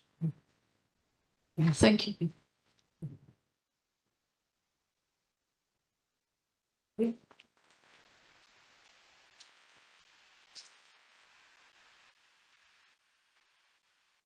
Thanks, everybody. We are gonna have a coffee break now until 11:45. Okay, everybody, welcome back to our policy roundtable. And I'll hand over now to Maya, who is going to moderate the panel discussion. Maya. Hello. Can you hear me? Yes. Okay. So my name is Maria Vessen. I'm from University of Tartu, from the UNESCO Chair on Applied Studies of Intangible Cultural Heritage. And I'm part of the Rise Up Consortium. And today I'm really excited to moderate this panel discussion here about bridging the gap between language policy planning and language policy making. Oh, it doesn't work? No, the hand should be in a different position. Better. Like this? So is this better? Yeah. Yes. Okay, thank you. And thank you all for joining us, both those who are in Vienna and those who have joined online. Our goal is to hear the insights from policymakers, researchers, government officials, and community stakeholders today about barriers to effective language policy and how to overcome these. And first, I will introduce our panelists, and then after a round of questions, we welcome questions from the audience. So this part really needs your help and has the potential to be the most important and interesting part of the discussion. And yes, so first we have here Maria Nikolova, who is Chair of the Association for Rights and Humanity Integrano and the former advisor in the Directorate for Development and Promotion of Education on Community Languages within the Ministry for Education and Science, Ministry for Inter-Community Relations in the Republic of Northern Macedonia. She has been particularly involved in promoting Romanian Vlah at the political level, creating curricula, teaching materials, and translations for this language. And Maria, what difficulties have you encountered when trying to implement policies designed at the institutional or legislative level? Thank you very much, Maya. Well, many of them, but first of all, I'd like just to give you a little introduction. As you presented me, I come from North Macedonia, and that's the first country that after gaining the independence in 1991, it has officially recognized the Blacks as separate communities and listed them as constituent people along with the Macedonians, Albanians, Turks, Roma, Serbian, and Bosnian. So it means that Blacks are supposed to have the same rights as the other 6 communities. But unfortunately, after 34 years of independence and recognition, Blacks fail to realize their rights, and slowly but surely they are losing their language and the culture. About your question, difficulties that I have encountered, there are many, in fact. First of all, the main, let's say, difficulty or challenge is the political will. You know, the political will is very important while we are creating, especially when we are implementing the language policies, especially language policies, because they are time consuming. So, okay. We need a long time for implementation and attaining the goals, you know. And unfortunately, the political leadership in our country especially are changing all the time. So you are now, then priorities change, and we can really realize some long-term initiative. Normally, the political leaders are more focused on a short-term gains and less in a long-term sustainable policies, particularly like language policies, language plans. Another difficulty that I've encountered while working on implementation of, language policy is sufficient resources. It's one of the main problems, because, we have the policy, we have the laws, but we have done nothing about training people. So, for example, introducing the elective subject language and culture of Blacks or other minorities, smaller minorities. We don't have, teachers that are qualified. They are teachers of other subjects, so they need trainings. As a community, we have organized some trainings, but it's not sufficient. We need the support of the state, lack of materials also. About 10 years we worked without textbooks, and, yeah, we have some curricula, but as I said, the teachers are not trained to work without textbooks. Then we don't have any other educational aids or, resources. We lack infrastructure, so like culture centers, and mainly we depend on donors, mainly Black donors, rarely, other donors. Resistance also is one of the challenges we encountered very, very often. Resistance within the institutions, resistance on the local levels also, the municipalities, resistance on the school administration, school staff. Very often we had also resistance, maybe not for Blacks, but for Roma, for example, parents' resistance. So we have also,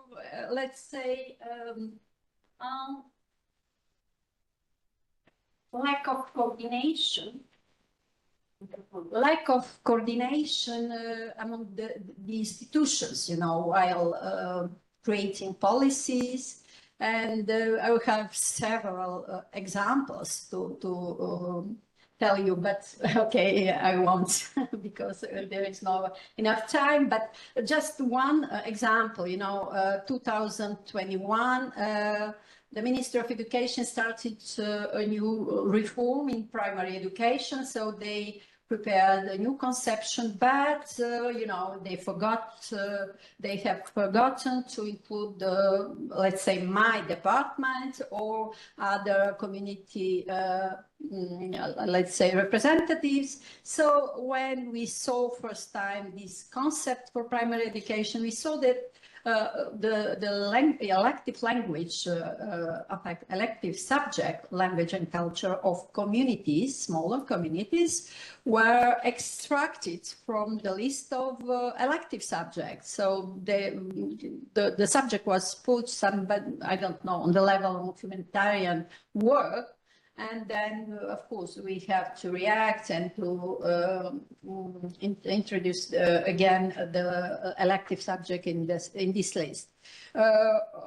Realistic and flexible academic models, one-size-fits-all approach is also the problem. And here I will just single out the example of curricula when we are trying to write the curricula for minority languages.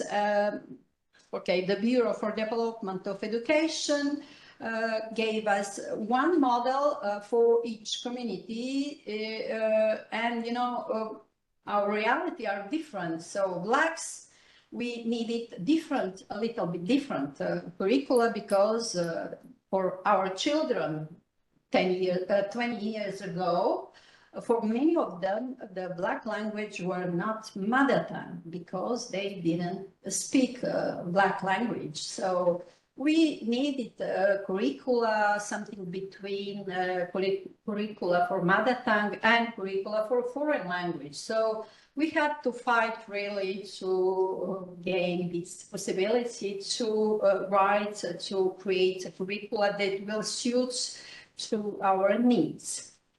It's okay. Thank you very much. I will stop here. Okay, with community involvement, also well mentioned, but maybe some of my colleagues will speak a little bit more. Thank you. You also have ample chances to speak later. And the next, we will go to Imanol Larea. He is the director of Sociolinguistica Clustera, a research center dedicated to the revitalization and social development of the Basque language.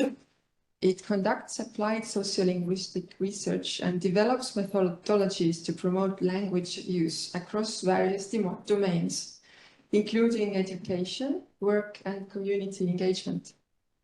Imanol's work has addressed various topics, including language attitudes, the promotion of the Basque language in the socio-economic sphere, and the management of research, development, and innovation. Imanol, where do you see gaps between the research-based policy proposals and their uptake by governments? Okay, thanks. Well, first of all, maybe the situations of our languages are very different, so our contexts are very different. But first of all, a general idea, language policies are inefficient, and thanks to that inefficiency, we are still alive. We still are able to speak Basque, because language policies against Basque for centuries have been very powerful, but there is still the power of society also to be against that. So,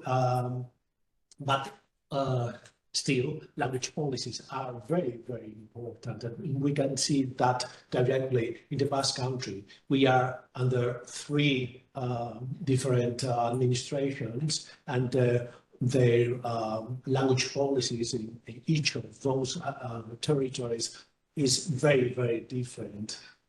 And as an effect of that, the socio-linguistic situation of the language in each of the territories is very different. So language policies, of course, are important also.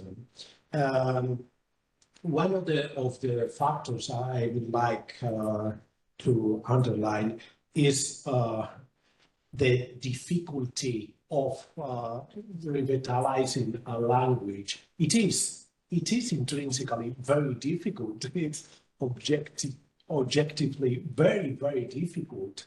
And we still don't know enough how to revitalize our language. We have some knowledges. We know the importance of some elements, such as the education. Education is very important, but education only is not enough.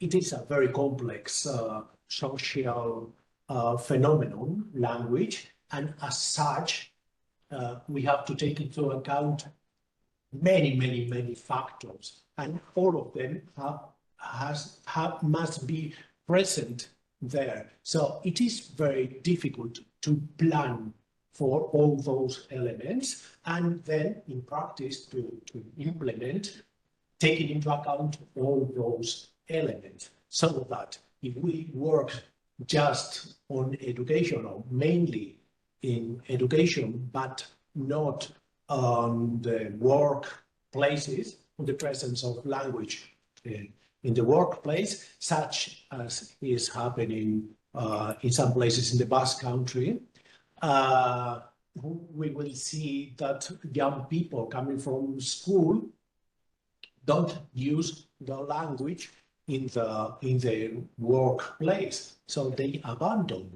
the language. So that's very difficult. Against that difficulty, my solution would be research, and more research, not any kind of research. We were talking before about top-down and bottom-up approaches of language policies.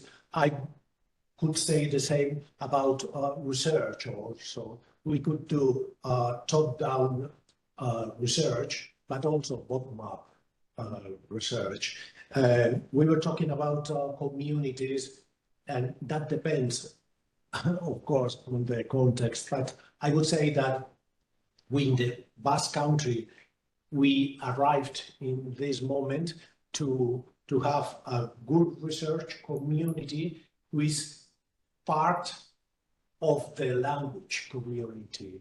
So they are not, we researchers are not foreign elements coming to this community with our own interests, but we are part of the community, whatever this means. I mean, I have some doubts about the community, or singular or plural, how many communities. So, but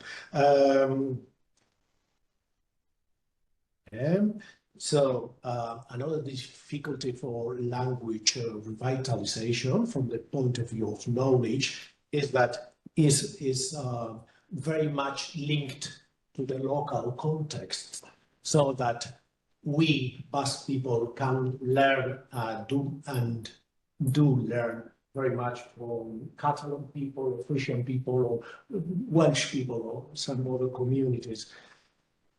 But the context is so important, the social elements are so important for that context, that it is impossible to import that knowledge as such to our situation. And I would say the same even for the diverse territories of the Basque Country. We need research very much applied to each situation. And I would say also that, I don't know, here in your universities, but at least at home, it's not a mainstream topic. Also, sociolinguistic research, or the research of language revitalization, even in the Basque Country, with the social importance of that. I would like to mention also the difficulties planning, but planning understood as the previous step of having a language policy. You need to prepare the policy, and here we are seeing in the Basque Country that we very often we get perfect plans, ideal plans, but then the link with reality is very difficult because that's reality is not linked. It's not the same as such ideal situation. And then for the implementation of the policy, some reasons for the gap between the policy and the practice. I can mention some of them. Technical difficulties. It's not that easy saying, all right, immersion education. Yeah, how do you do that? There are divergences in interpretation, conflict of interest, and so many more, but we can continue later. Thank you so much. And next we have Jelske Dijkstra. Jelske has a background in speech therapy and general linguistics, with a specialization in speech technology and speech communication. She has worked as a scientific researcher on the Frisian speech therapy language instrument at the Friske Academy. And Jelske currently works as project leader of the Mercator European Research Center on Multilingualism and Language Learning, which is part of the Friske Academy. Jelske, where do you see the gaps between the research-based policy proposals and their uptake by governments? The same question as to Immanuel. Oh, thank you. Yes, and thank you for this nice question, because I think it's very important to stress this gap that I also see between research and governmental policies and practice, but also research and practice.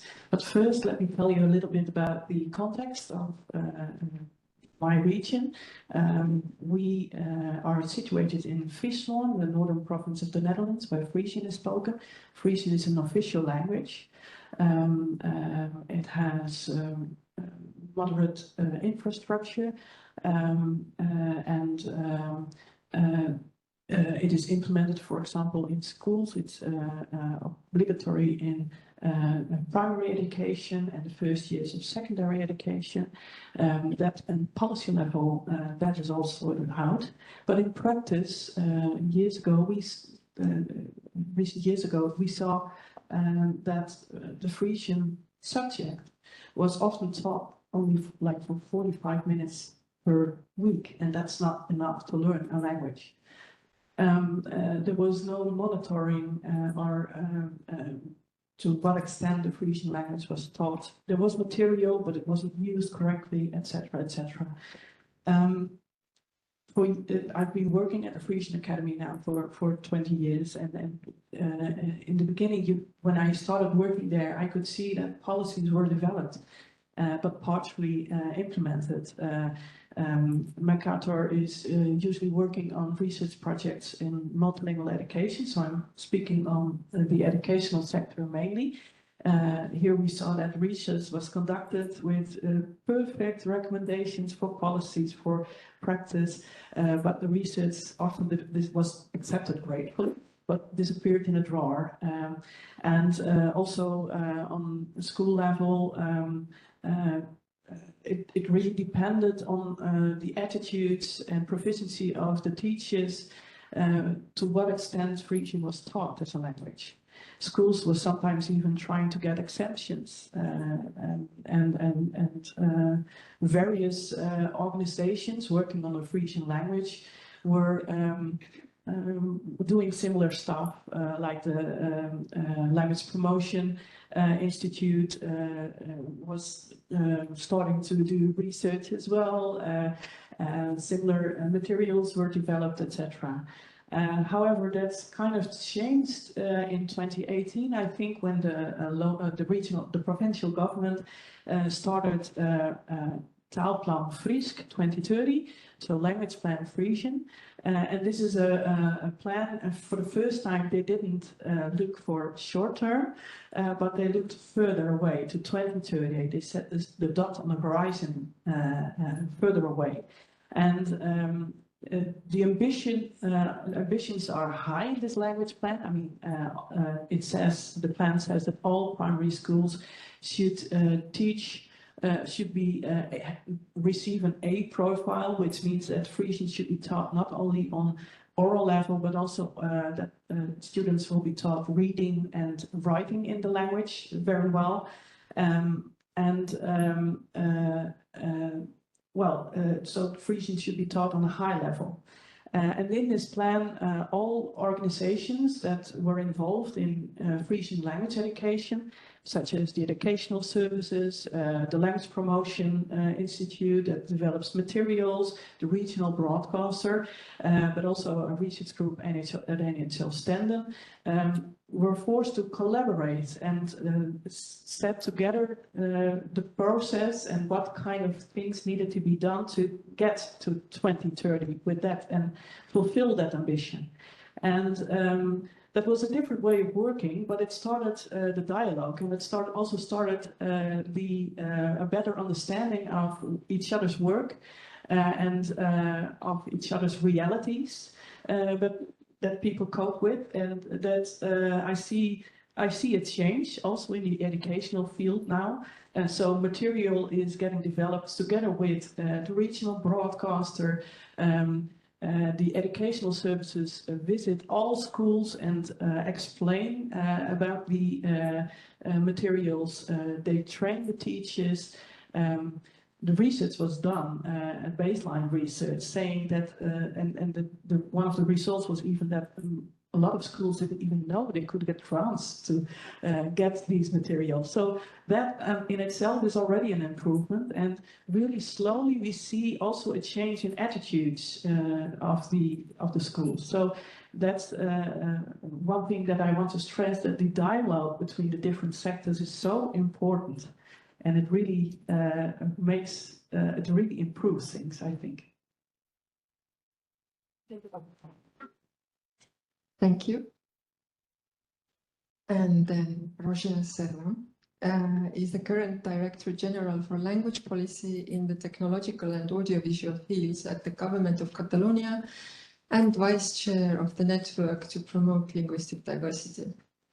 He holds a degree in International Relations. From 2022 to 24, he served as Director of the .cat Foundation, an organization that promotes the Catalan language online and manages this .cat domain. What difficulties have you encountered when trying to implement policies designed at the institutional or legislative level? Thank you all for inviting me as I'm going to talk from the Catalan government perspective. Not from the NPLD perspective, so we'll just focus on the Catalan because that's what I know.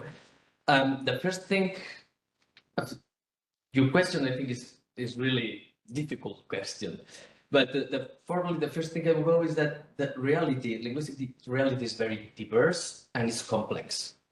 For Catalan, for example, we have some regions where it's an official state language, like Andorra. But also, if we focus on Sardinia, Catalan there is almost in danger. There is a complex and diverse situation, so policies have to be very different. But also, the actors involved are very often different. From the governments, local governments, different state governments. So really complex to have a whole picture, a whole situation. And even more because there is some kind of interdependence within them. So when you start doing some policy, the other ones are copying or maybe are just reacting to it. So it's, but as probably what I think is the most special issue about the linguistic policy is that it's also about identity. And when we talk about identity, it increases the complexity of every and the emotions and the feelings of all. And at least for the Catalan and also I think that the Baskins and others, for example, we not only live in a multi-language state, but we also call it in a multinational state. So sometimes the language and some political aspirations get mixed together with parties, with politics. So it's even more complex and diverse. So that's for me one of the first challenge, I will say. If you want to implement some policy, who has the legitimation to do it? Where? How is going to react the other part of the community? So this is one of the first things I will say. The second thing is sometimes linguistic policy is not called that way. So there are many ways to do linguistic policy without noticing it. Sometimes just a new housing policy can have linguistic impact, huge linguistic impact. Sometimes the tourism, other policies can have a very huge impact. So we need a holistic approach. We need, as Julia said already, that too. And sometimes when we don't talk openly about a linguistic policy is when it's more dangerous for all this the linguistic diversity. So sometimes the challenge is to realize and aware the government that is also doing linguistic policy without noticing it. Other things have already been said. We are slow implementing policies. We have an example. We had so many more students that are interested in learning Catalan that we ran out of teachers. And to get more teachers is not fast, it's not easy. So you need to take the course. So sometimes it takes time to implement your policies. We have the budget, but we don't have teachers.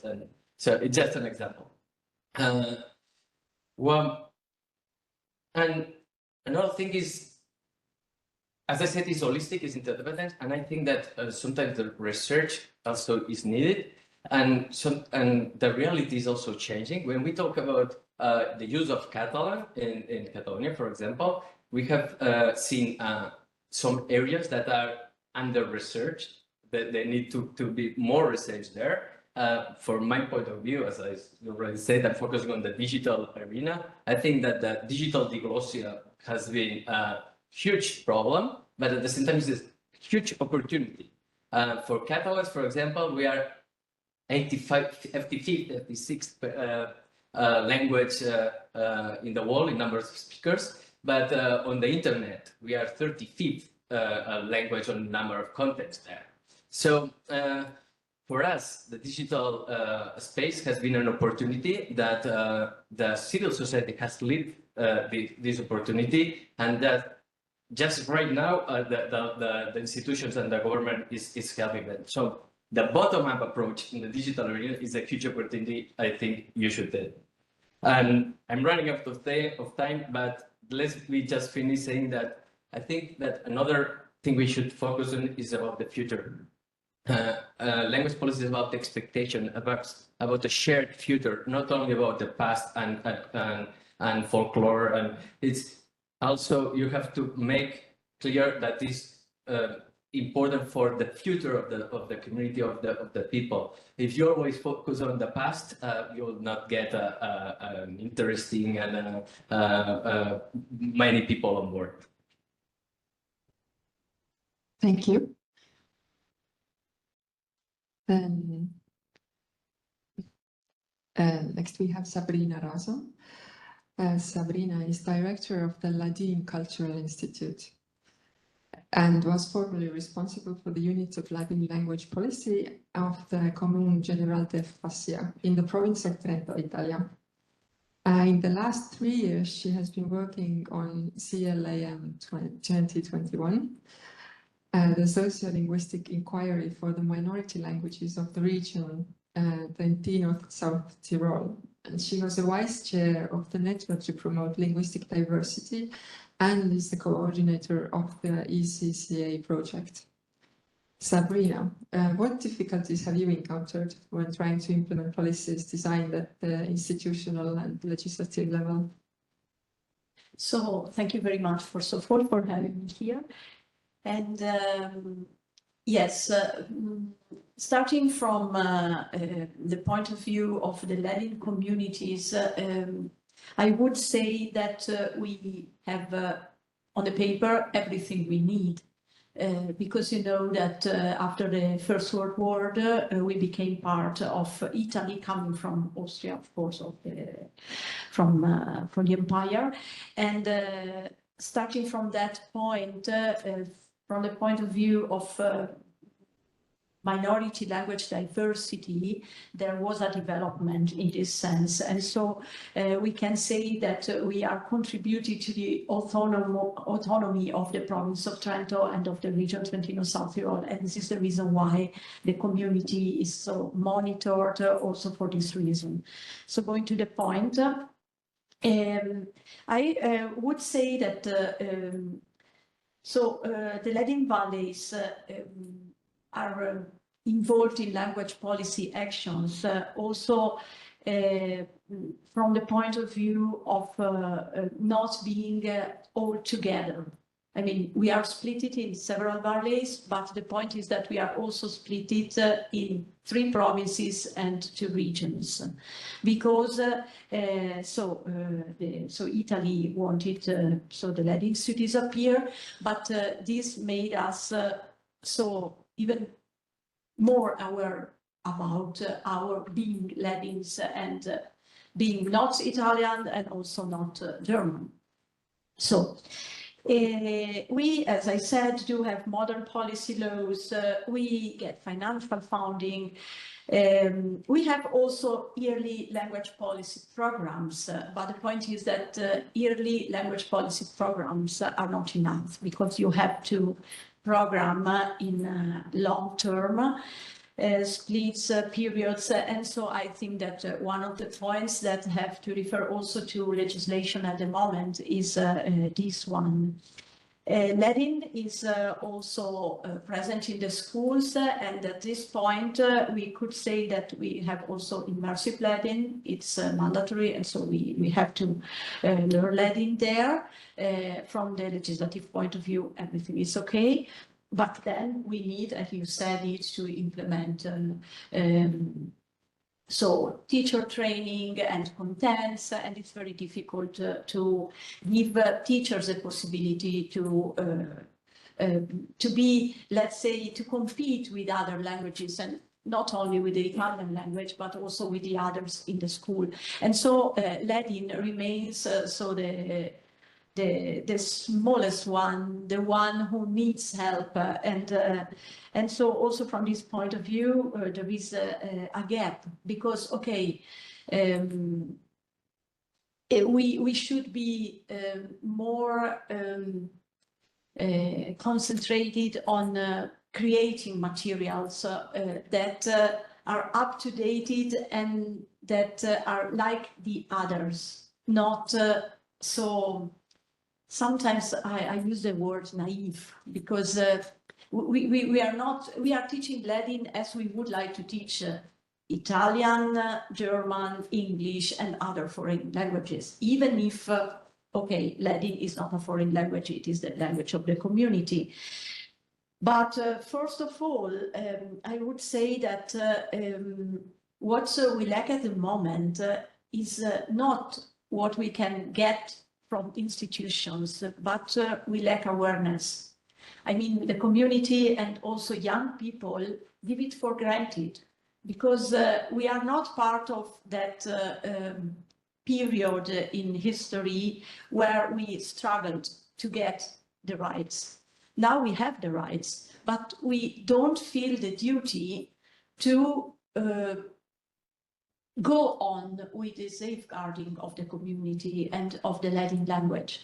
And so sometimes I try to push my colleagues and the community and the students, saying that now we need to begin this struggle again. inside the community, passing from the concept of linguistic self-awareness to a kind of conscious normalization. I mean, we are now in the situation where we are in an unconscious normality. This is the point. I would say it's normal to speak Latin. It's normal to have Latin at school and everywhere. But now we need to pass to conscious normalization. It should be another step of language policy actions, because in particular among students in the schools, young people, they say, yeah, okay, I can speak Latin when I want, and I have the right. But when you say to them, okay, but you have also the duty to go on, because if I say you, yes, in 10 years, Latin could disappear, what would you say? And they remain there, so, and they can't say anything because they can't imagine this. But this is the point of language policy actions at the moment. And I think this is very important. And we have a chance that could also be interpreted as a danger, in fact, because we are a very small valley, but in this valley we have a lot of tourists.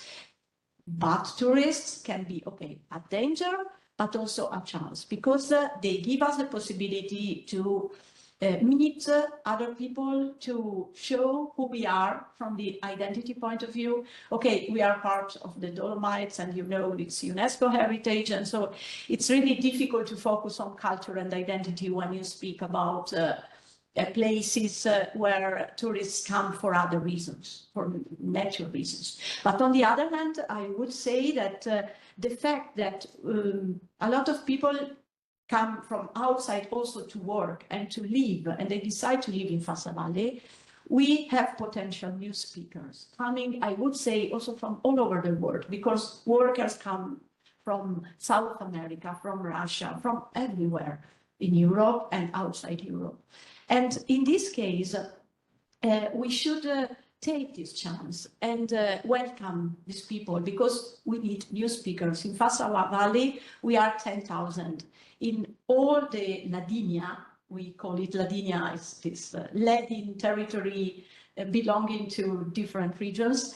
And in Ladinia, we have means to work on the language, so involving people coming from outside. There are families where children, so they attend the Latin school, and they only ask to be involved and to be part of the community. And I think that our challenge at the moment is to involve these new speakers. So that's all.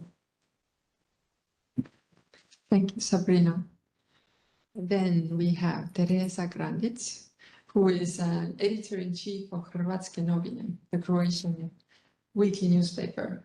She's pursuing a master's in ethnomusicology and Slavic studies with a focus on Burgenland poets.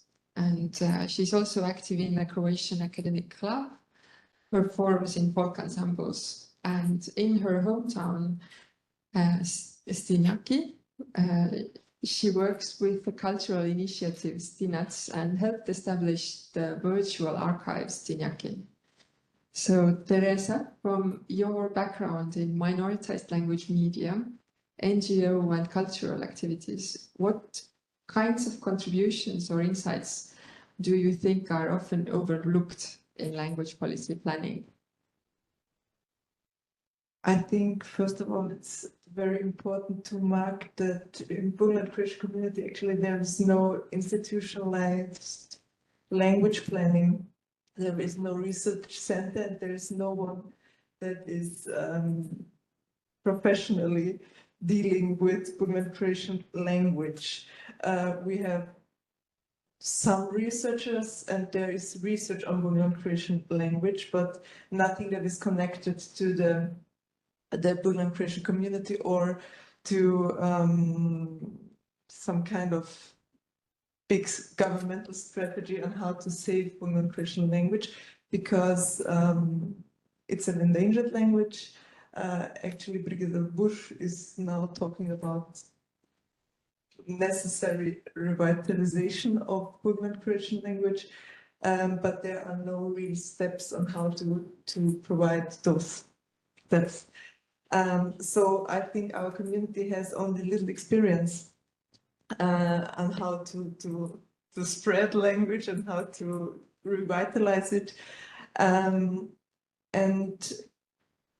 yeah, I think there's the biggest problem is the lack of professionalism, because there is something like we have grammars and we have a dictionary, for example, and we have a language committee, but those are language enthusiasts, but no academic people. So there were attempts of some kind of language planning in the 1915. There was a small group of actually members of the community that tried to implement standard Croatian language, means the language we in Croatia is spoken today, to the educational system in Burma and in Gradišće. And it failed, and I think it failed because although they were members of the communities, it was very top down. And there we have, I'm talking now about the situation in Austria. There's also another situation in Hungary and also in Slovakia, because their standard Croatian language is compulsory at schools, not Burman Croatian language in Austria. So in my opinion, the crucial point of some kind of successful safeguarding is always the cooperation with communities, and not only cooperation like doing field research, but taking the communities as proper research partners. And this is a difficult point because it's always also a question of financial aspect. Do we pay this work its work, or will they have to do it voluntarily? I have a lot of friends saying that why do we have to care about our language and safeguarding our language? It's only the language we speak at home. I've never heard the same argument with some majority language. No one asked me to safeguard German language or to care about German language. And it's always also the question of in and outsiders, because of course there are research projects, for example, as Rise Up, and I don't think that outsiders cannot be the better researchers. Actually, I think they can, but they have to do a lot of fieldwork. And fieldwork is time, and it's also cost, so it's funding. And for example, like when we have a look at Rise Up project, I think it started in 2023. In my opinion, now people are starting to know that this project exists, and now we are at the end of this project. So actually there should be a follow-up project only on implementing all those topics in the community. And this is a question of funding, and funding is a really big problem, because I think it's today that Austria is the new funding, the new budget, governmental budget is passed through government, and the funding for the national minorities is shortened by 600,000 euros for the next year.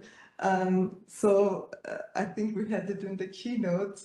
It's quite depressing to know that although we have good ideas and we would probably also have good professional people who could do the job, we don't have the funds to make, for example, a research center on Burman Croatian language. Yes, I think that's everything. Okay, thank you. Now, the next question that I propose would be, how could we create more effective collaboration between researchers, the communities, and policymakers in language planning? Whoever wants to say something. I'll go first. As now at the policy-making side of things, sometimes I feel that research need to be more impact-oriented. We also need some research on our policies. Sometimes it's about other things. When I'm saying not only, and also about the evaluation of those policies. So not only about describing the situation. That's from the research point of view. I think that from the Catalan government, we are very close to the research community. The biggest survey on Catalonia is about language use. So I think there is a very good and close relationship within them. But as I said, at least for the digital arena, I always feel that there much more research is needed here. So we don't even have key indicators, key methodologies, standardization, comparative studies about it. So one of these challenges for us is developing all this new methodology. That is not about Catalan, it's about any language. I think we forgot about this area, and so we are starting to develop all these methodologies with the universities and some researchers in Barcelona too. So it's going to be challenging, but I think it's going to be a good opportunity.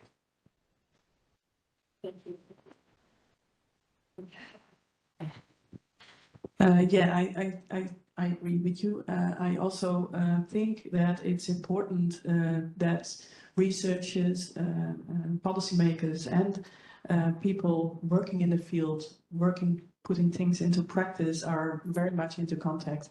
At Mercator, we are currently working in a project called Intergenerational Language Transmission, in which the government, the Frisian government, lacks notice that they have a lack of information on language transmission, but also language attitudes and motivation of parents, whether they transmit the Frisian language or not, and why. And currently, together with Ruud Kircher from the ECMI in Flensburg, we are working on a study precisely on that. But who is also involved is the AFOP, which is a language promotion institute. So the recommendations we have will be immediately put into practice in a language campaign involving professionals and midwives, for example, etc., to inform parents and develop language campaigns for professionals, for example, in daycare, where parents can come to when they have questions, because they are not having questions on multilingual upbringing only during pregnancy, but also in the years after that. And I think it's very important to have that triangle of research, practice, and policy to work together.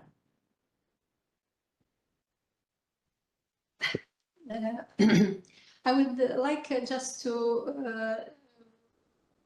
tell something about the Black reality and research. In fact, we don't have really researching on minority languages. The two researches that had been made were initiated by the Directorate for Developing and Promotion of Educational Languages, Minority Languages. So my department, with the help of international donor.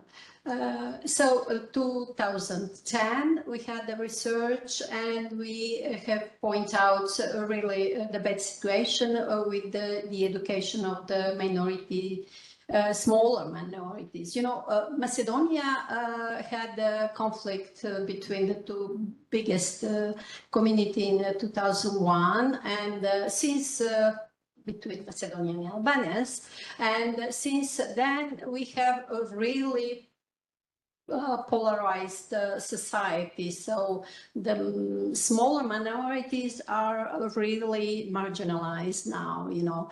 They are not generating conflicts, but they're suffering the conflicts between the two biggest communities. So the research that we have in 2010, after that, we had some, let's say, enforcement in education of minority languages. But then from 2011 until 2023, we had nothing for minorities, for smaller minorities. Then we tried with another research on the situation in primary education mainly, because they are present the minority languages. And we see now that the situation is not so changing, even it's worse in for some minorities. So there is no, I would say, there is no monitoring of let's say, results of researchers and the outcomes afterwards, after the research. I don't know, my English is not so good, so I don't know if I express well. Thank you. Right. I would say that, well, we are all content to work together, because otherwise it's going to be impossible. At least in the Basque Country, researchers, politicians, and then, well, I wouldn't say communities, but social agents. I'm not talking about individuals, but I'm talking about the society organized as such. So researchers, we need to have a very much applied point of view. I talked before about the top-down research or the bottom-up research. So we need a basic research, of course, but applied research is very important. Very often at home, at least, researchers are too busy trying to publish in international journal in English articles that with a very low social impact in the Basque Country, maybe a high academic impact and very important for their careers, but not at all for the Basque society. And that problem, also the need of specialization, it is there, but very often it's also very interesting to have a general view. And then the difficulty for researchers, the difficulty is there to work with social agents and to work with politicians. It's not easy. It is possible, but it is not easy. You need more time. The terms of social linguistic changes need long term, but politicians don't have that time. But very often researchers neither have that time. They need to publish every year, I don't know how many articles, and in that situation is very difficult. For politicians, I would say that training is very important. We have, at least at home, some politicians who, well, I would say don't know very much about language policy, about social linguistics, and I would say that would be important to train them about language policy, about social linguistics, but also about the importance of science and having policies based on science, and also the need of autonomy. We are condemned to work together, but that's difficult because very often governments want to control the work you are doing. For us, proper scientific work is not a good thing to have such a control. But we also have to be aware of the needs of those politicians. So there is a mutual thing, and I think we should teach also politicians that they shouldn't be afraid of research. The reality is reality. All right, you can look at it from very different points of view, but if people don't use the language, people don't use the language. So you can't say the opposite. Well, So thank you very much. I had the same note here about policymakers that should be trained in this field because, as I said on a meeting about standardization of the Latin language, I said just as there are departments for urban planning, economic, social, environmental policies, and so on, there should likewise be departments for language policy in all municipalities and political institutions representing linguistic minorities. Because I think that sometimes so policymakers, they are so concentrated in other issues that they don't understand that if we want really language policy actions, we are saying policy, like in other fields, we need also language policy actions that are really focused on the point. We know that language and culture sometimes are not that important as other fields, social fields, for example, but we also know, and we saw it in the keynote speech, that also for our well-being and our being so radicated in our territory and for the respect of the territory, we have to know our culture and our identity. And we see it in Fassa Valley with over-tourism, for example. It is very linked to this. We lack this respect towards our communities and our being minority communities who need more than major languages. And I would also train researchers, because sometimes researchers don't know deeply the language status or the situation of the community. And especially if they come from outside, they tend to not to give importance to some aspects, also ethical aspects that would be important to develop for the community. And I know that sometimes this is an issue that is not that accepted also from researchers, but it is very important that they share not only the contents, but also the goals of the research with the community, so that the community is there and there is a follow-up, and they are giving them concreteness to the recommendations they will get if they are involved, starting from the beginning. So from this point of view, I would only focus on these 2 points. Yeah, and perhaps I think that there is also perhaps a gap between research and the groundwork.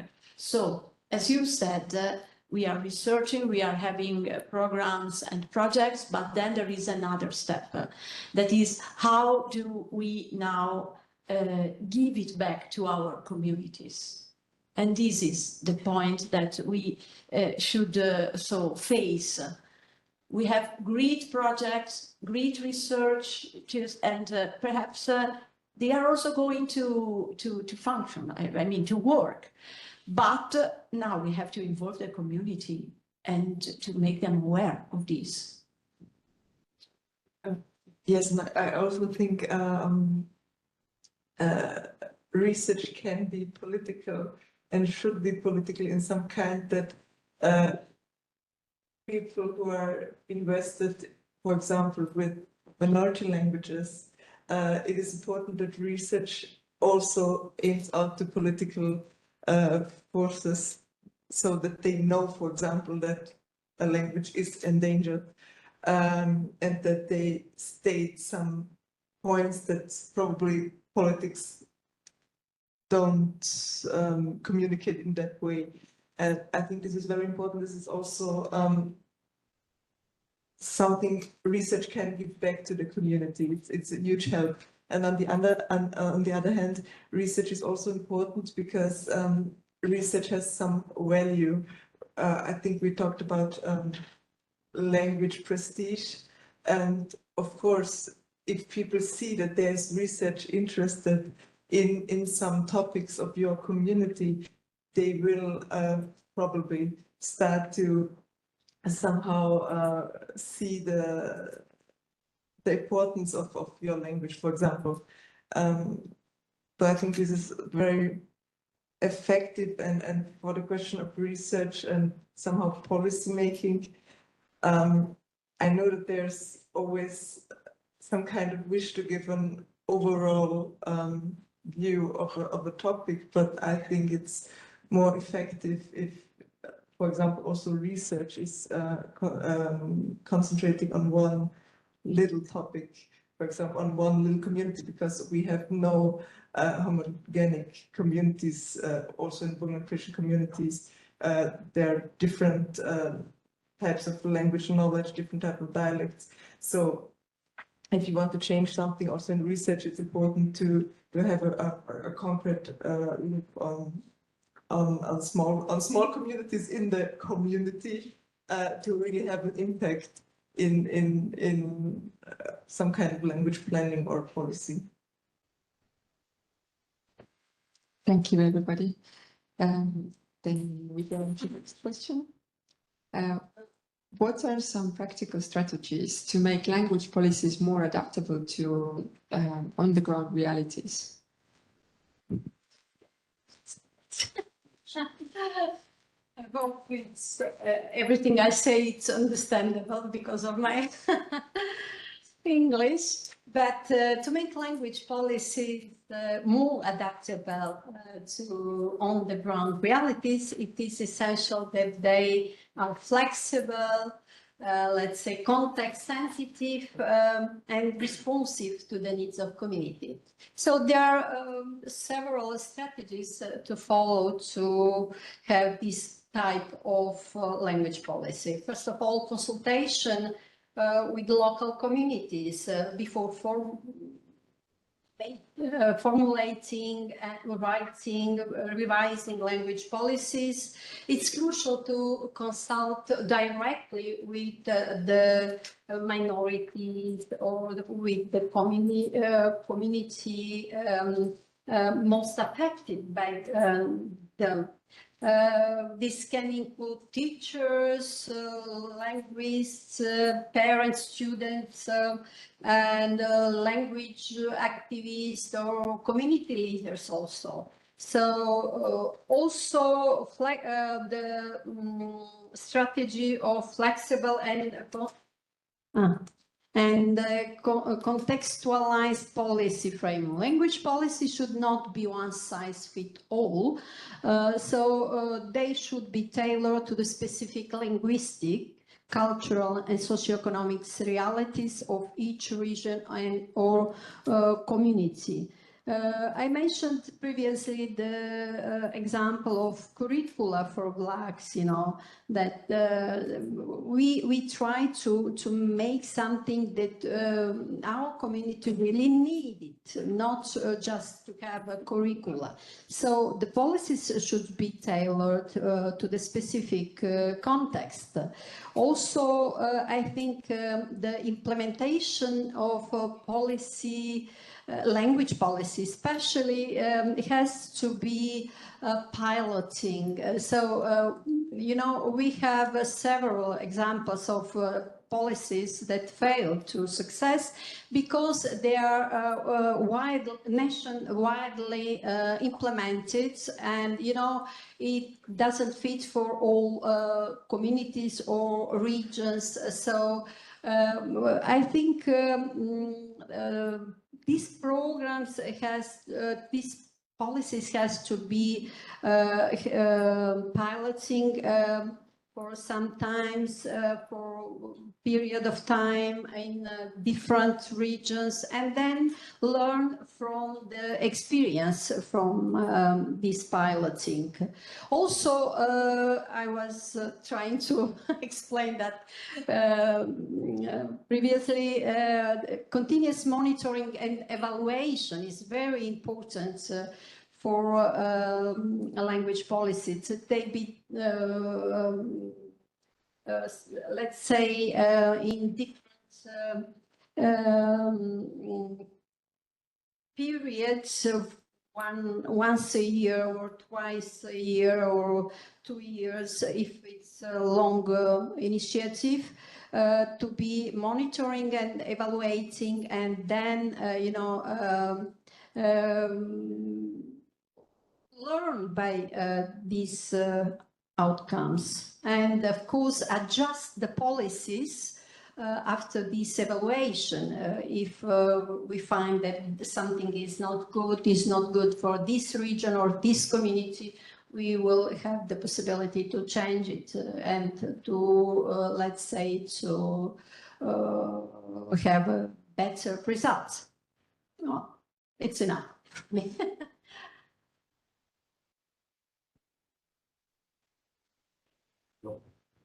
Me? Yes. Yeah, okay. I really appreciate the part of the evaluation because we lack it. I wanted to so outline this point because I think that somehow communities and so policymakers of the specific community so somehow fear evaluation. And so they say, okay, we spend this money, but now we need to see the outcomes.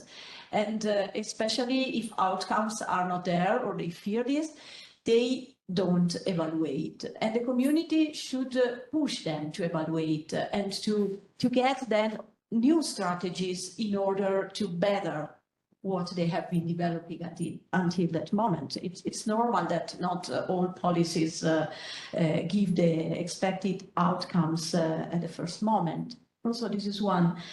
And I would also underline the importance of no judgment and no purism, because it happens that when language policymakers and researchers and so also a part of the population who work directly on the language, they fear that the language can be lost or get lost also because of other people speaking the language. Or if we teach the language to new speakers, it can happen that they don't pronunciate the language as we would like, or they sometimes use new words. And then we tend to stop them or to fear that the language can get lost. But at least for Ladins, the point is, do you want to survive? Do you want to go on speaking this language and create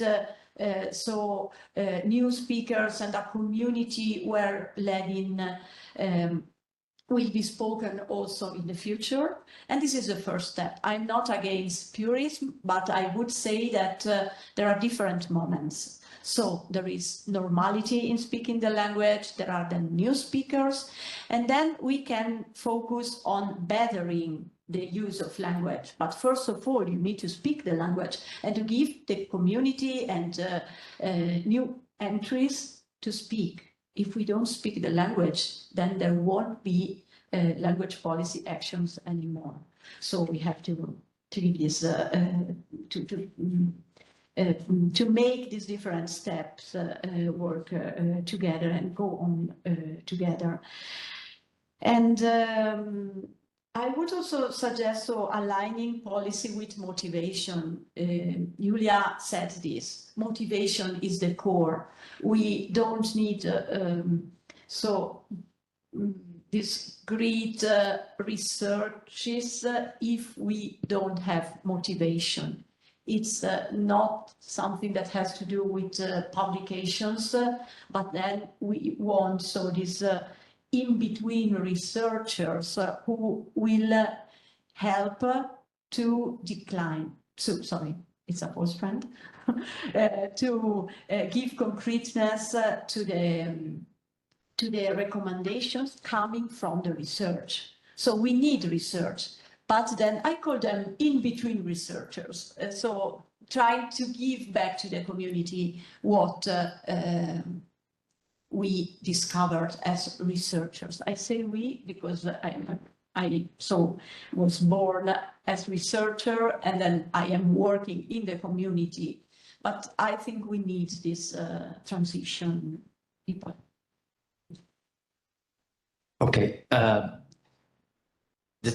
think that the question is very interesting, but I will go also to one step to the next. I think, as you said, adaptation, flexibility, decentralization, pilots. I think we all share the most common recipes for this kind of adaptation.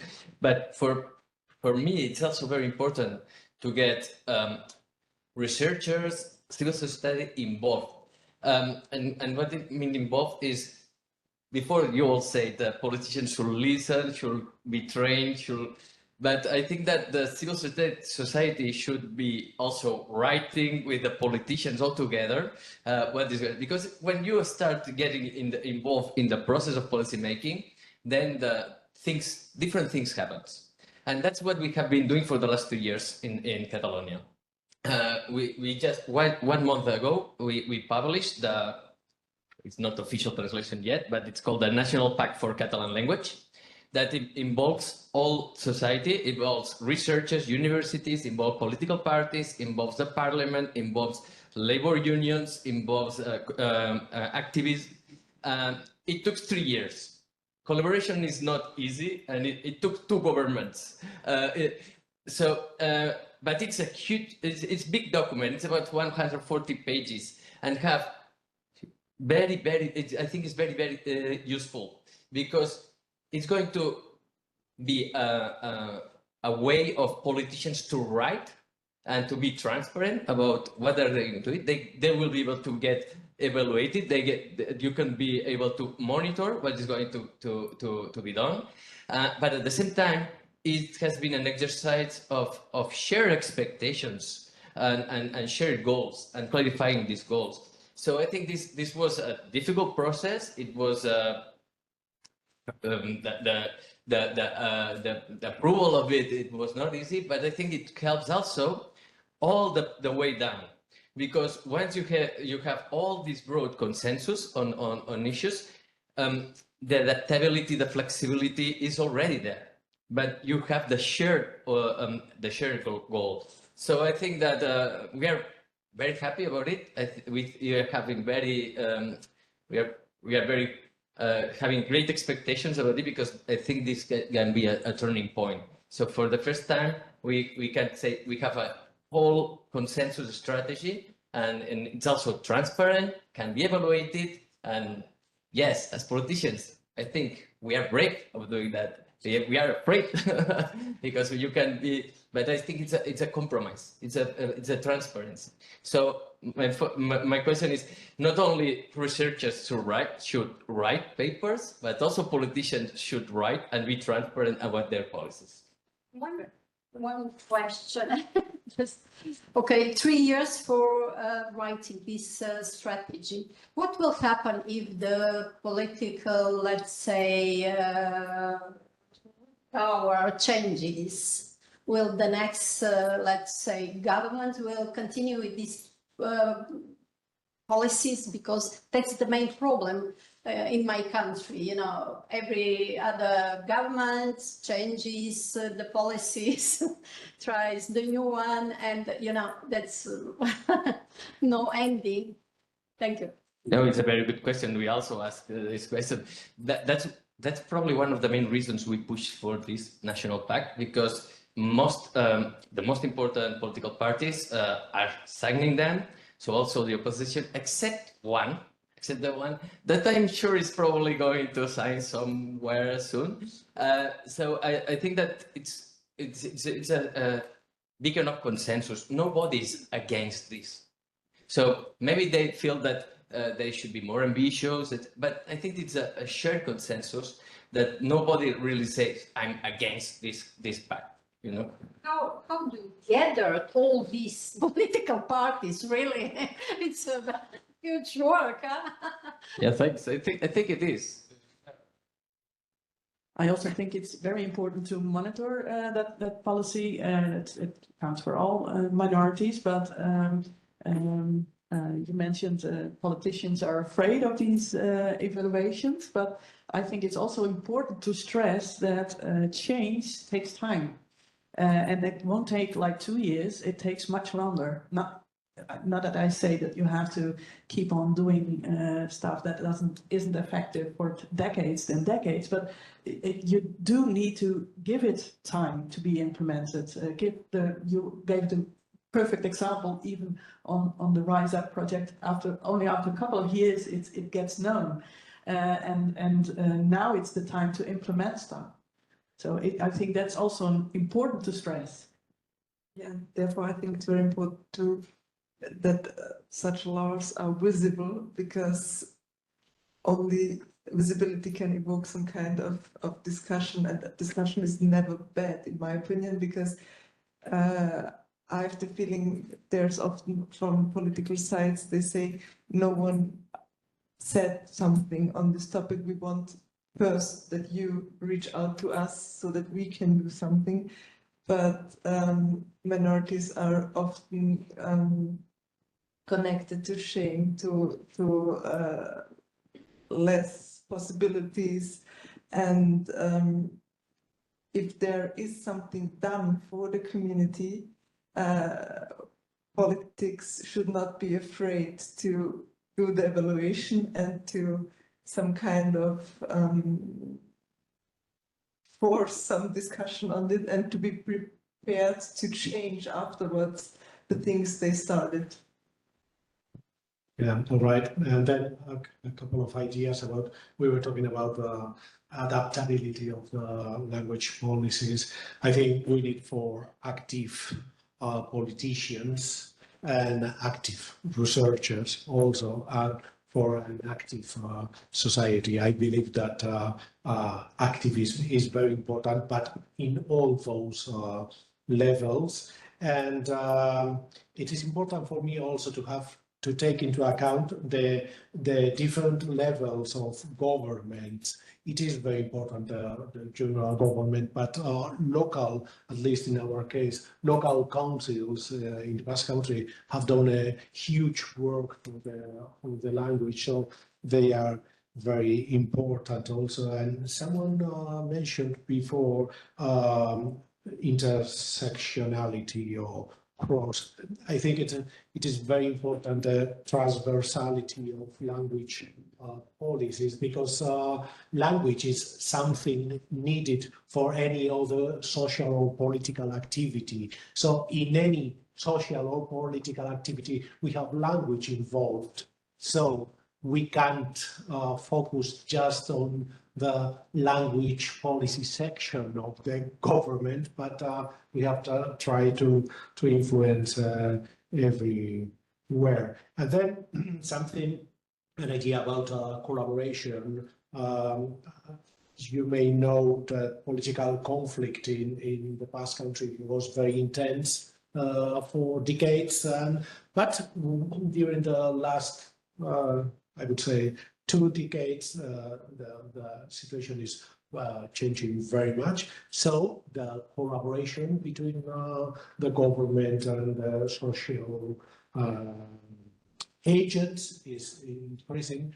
But then I have doubt about that, because sometimes I think that in that collaboration we tend to mix the roles of each of the agents, and sometimes I saw strange things in the Basque Country, like social governments doing things that all right, if you have a very active society, let the society do that.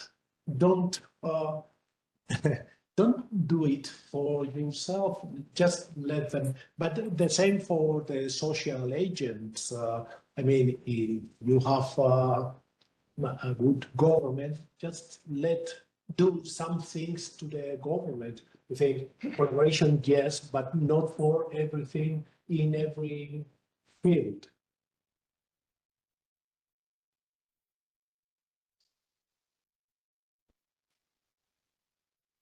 Okay, thank you for this. Now, the next question. What do you think? Are we overestimating the capacity of institutions to implement the policies that are designed?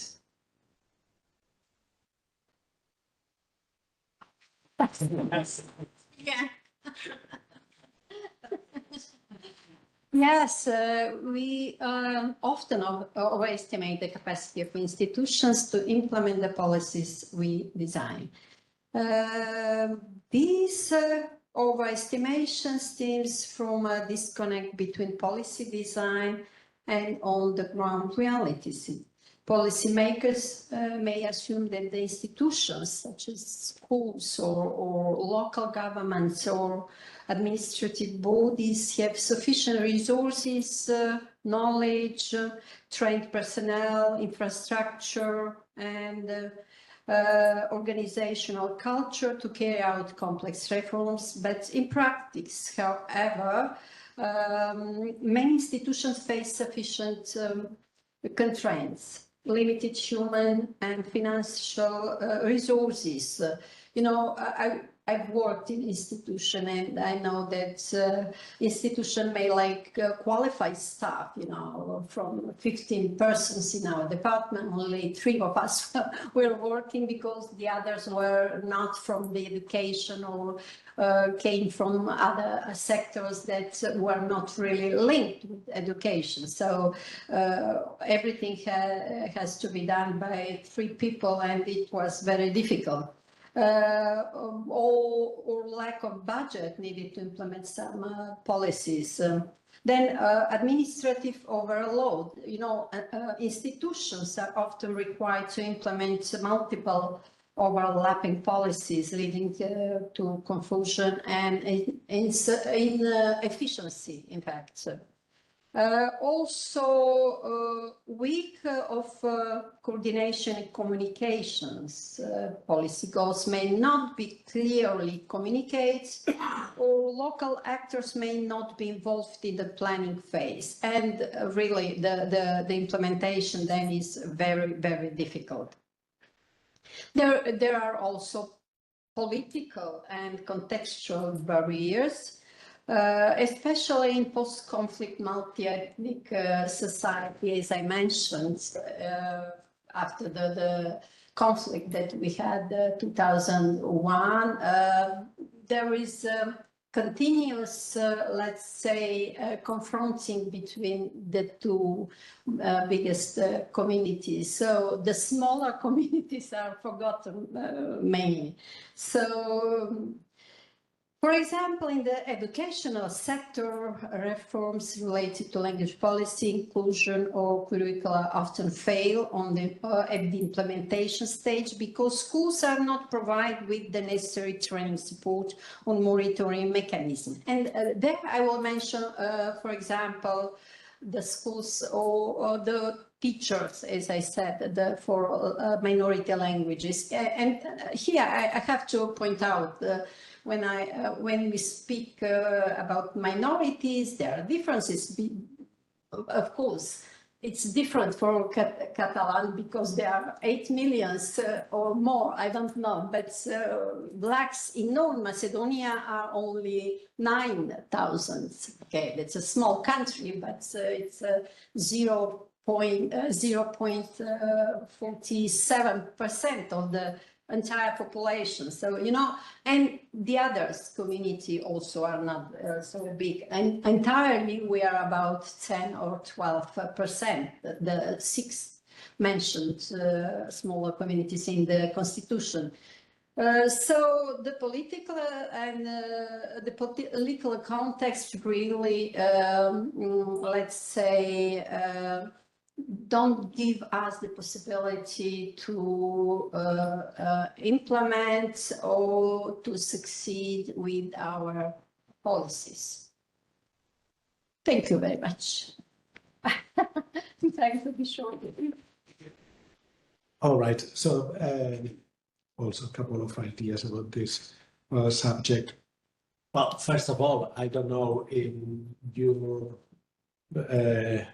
places, but at home, we researchers don't design language policy.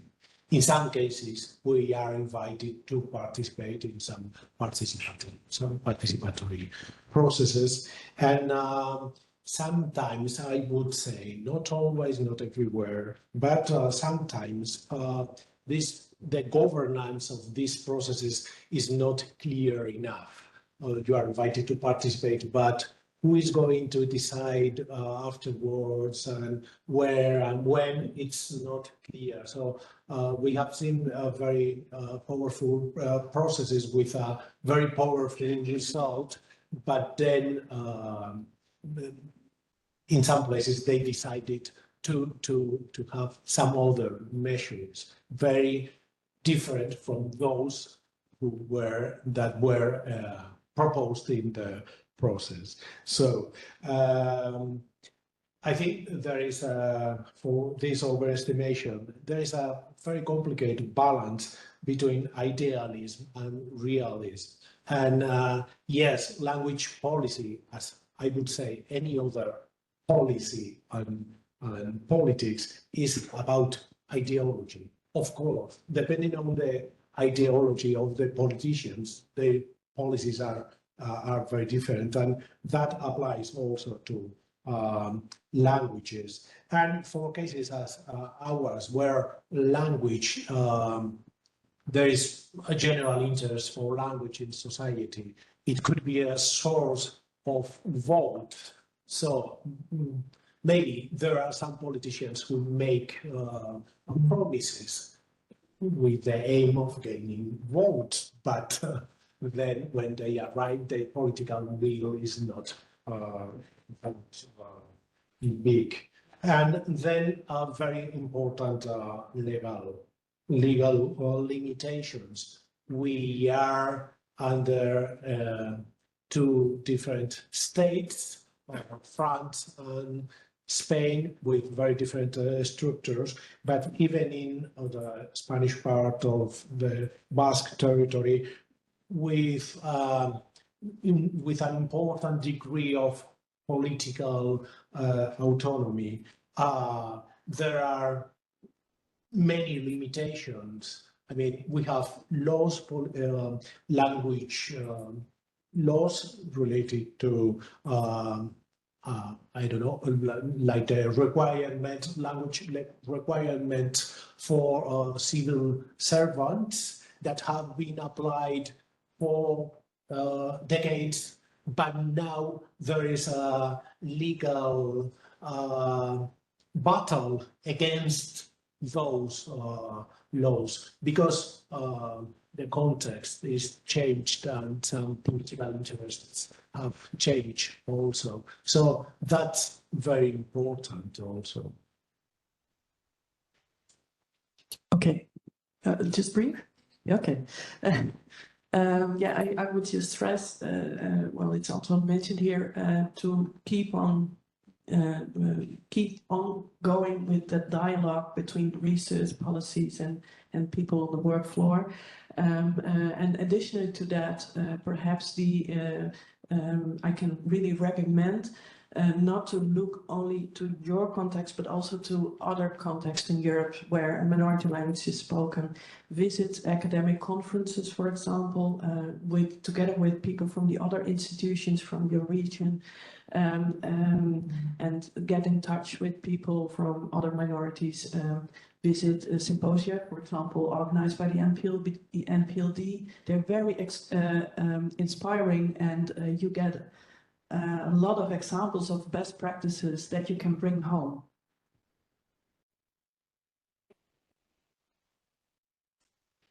Yes, for me, just to go back to institutions, I think that we sometimes give too much responsibility to institutions and not to other parts of society. So, for example, the families, let's start from the families, because now we tend to say, oh, the school should have done this, and not I as a parent or as a mother. And it's really difficult now also for institutions, because institutions can develop language policy actions. But so if the community and the families are not there, what should institutions do? Do we really feel, and I repeat it, this duty as families, as parents, also as young people, to speak the language and to go on? And I would also so stress again the hint. So Julia gave us this morning, and it's to trust the community on the other side. I mean, sometimes, and now it's against institution, is that we tend to, as institutions, we tend to say, okay, you have to do so, so, and so. And if you have so programs and projects and actions coming from the community, you are not able as institution to give a value to it, to try to understand that this is what the community is asking. And so on the other way around, so we have these two poles, the community and the institution, community also as family. But try to give a value to both, to the community and to institutions, and to trust these small projects that could become great projects if we work all together on this. So it's okay. Institutions have the official responsibility towards language policy programs and actions. But we as single persons, as families, have to participate in this. Yes, I agree, and I think it's important, but I also think that institutions have possibilities because they have power. And I know it's always emphasizing on families, and we have to speak with our children in the language. It's okay, but this is one little piece of the whole picture, because although you speak with your children at home, Croatian, for example, for Croatian, if there is no education, if you cannot see the language in institutions, if you know that the language has not the same standing as the other language, your child will know the language, but it won't pass it on, or it won't use it. And I also, this is my opinion, and therefore I think for institutions there are a lot of good examples of how languages were revitalized, and normally this was always connected to power or to political power, and also to community but also. I think it's easy to say we have to focus on families. Of course we have to focus on families, but this is only one part, in my opinion. Yeah, it's what I said. We have families and we have institutions, and both should collaborate. Institutions, and we have also different levels of safeguarding. I mean, but if you have the right to speak the language, you have the language in schools. This is the point of view you can use mine. I mean, but from your point of view, that's true. I totally agree, because responsibility has to be shared. Okay, really quick. I think it's a great dilemma that I think we agree at least is for sure institutions have a responsibility, but institutions alone cannot succeed. So we have to work together. Collaboration is hard. It's hard. It's difficult. It's long. It's complicated, but it pays the effort. At the end, long term is the way to go on linguistic policy, and only with collaboration we can assure that it's a long term. But why is this problem with? I think that sometimes we can get inspired from other kind of policies that share some characteristics and have been successful. Gender policies, environmental policies. I think that can be an inspiration for many of, and both of them. It's not enough with legislation. It's not about only with grants. We are not going to succeed. We also have to change practices, attitudes, prejudice.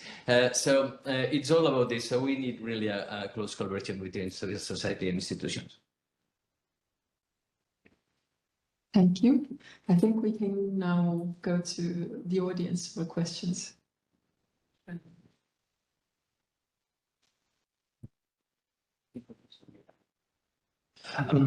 Firstly, a brief comment to the Basque Country. I've been there last year.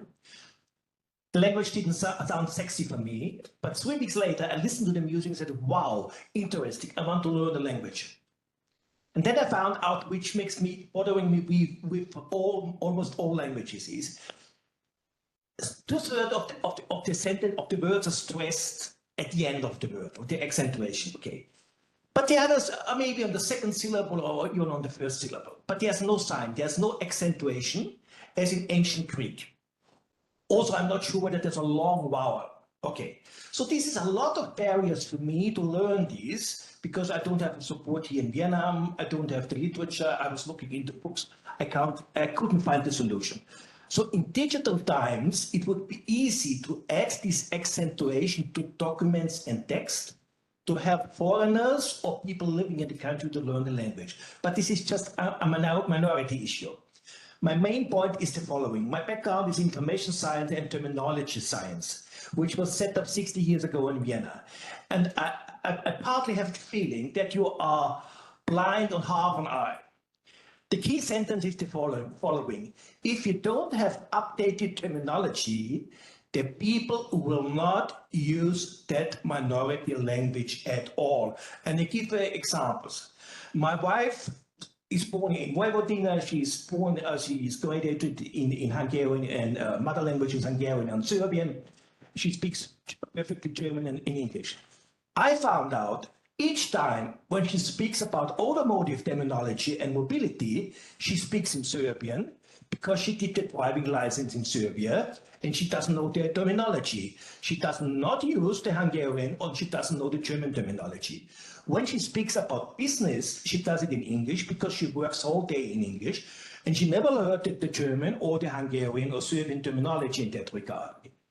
It's even going further. We have 2 professors now in Vienna who are born in Austria, fluent in German, living 20 years in America, returns to Vienna and they refuse to make presentations in German because they said, we never learned our scientific terminology in German or we even forgot it. And when it comes, for instance, to Burgenland, which I know quite well, is you have the legal rights there to go to court and issue an action in Burgenland Croatian. But the problem is the following. The Austrian legislation has been never translated into Hungarian, Burgenland Croatian, and Slovenian, and even not in a standardized way. So if a Burgenland lawyer speaks with the second one in Burgenland Croatian, there will be complete confusion because there's no standardized legal terminology in Burgenland Croatian. So this is the main point. The people are not speaking languages, they're speaking ordinary texts filled with terminology. And if somebody, for instance, goes in the Basque Country to a shop and the item is only being displayed in Spanish or in English, and the shop assistant doesn't know even the Spanish, the Basque term, they will never use the Basque language to ask the shop assistant. Because making this mixed sentences or mixed paragraphs makes people crazy. In the past, I'm traveling 30 years Vojvodina. The people usually start with Serbian. Then there is a sentence where there is a new term in e-business or computer, whatever. Then they stop and realize, I missed the Serbian or Hungarian term. I have to move to German. The second step is that one sentence is in German, the second sentence is in Serbian.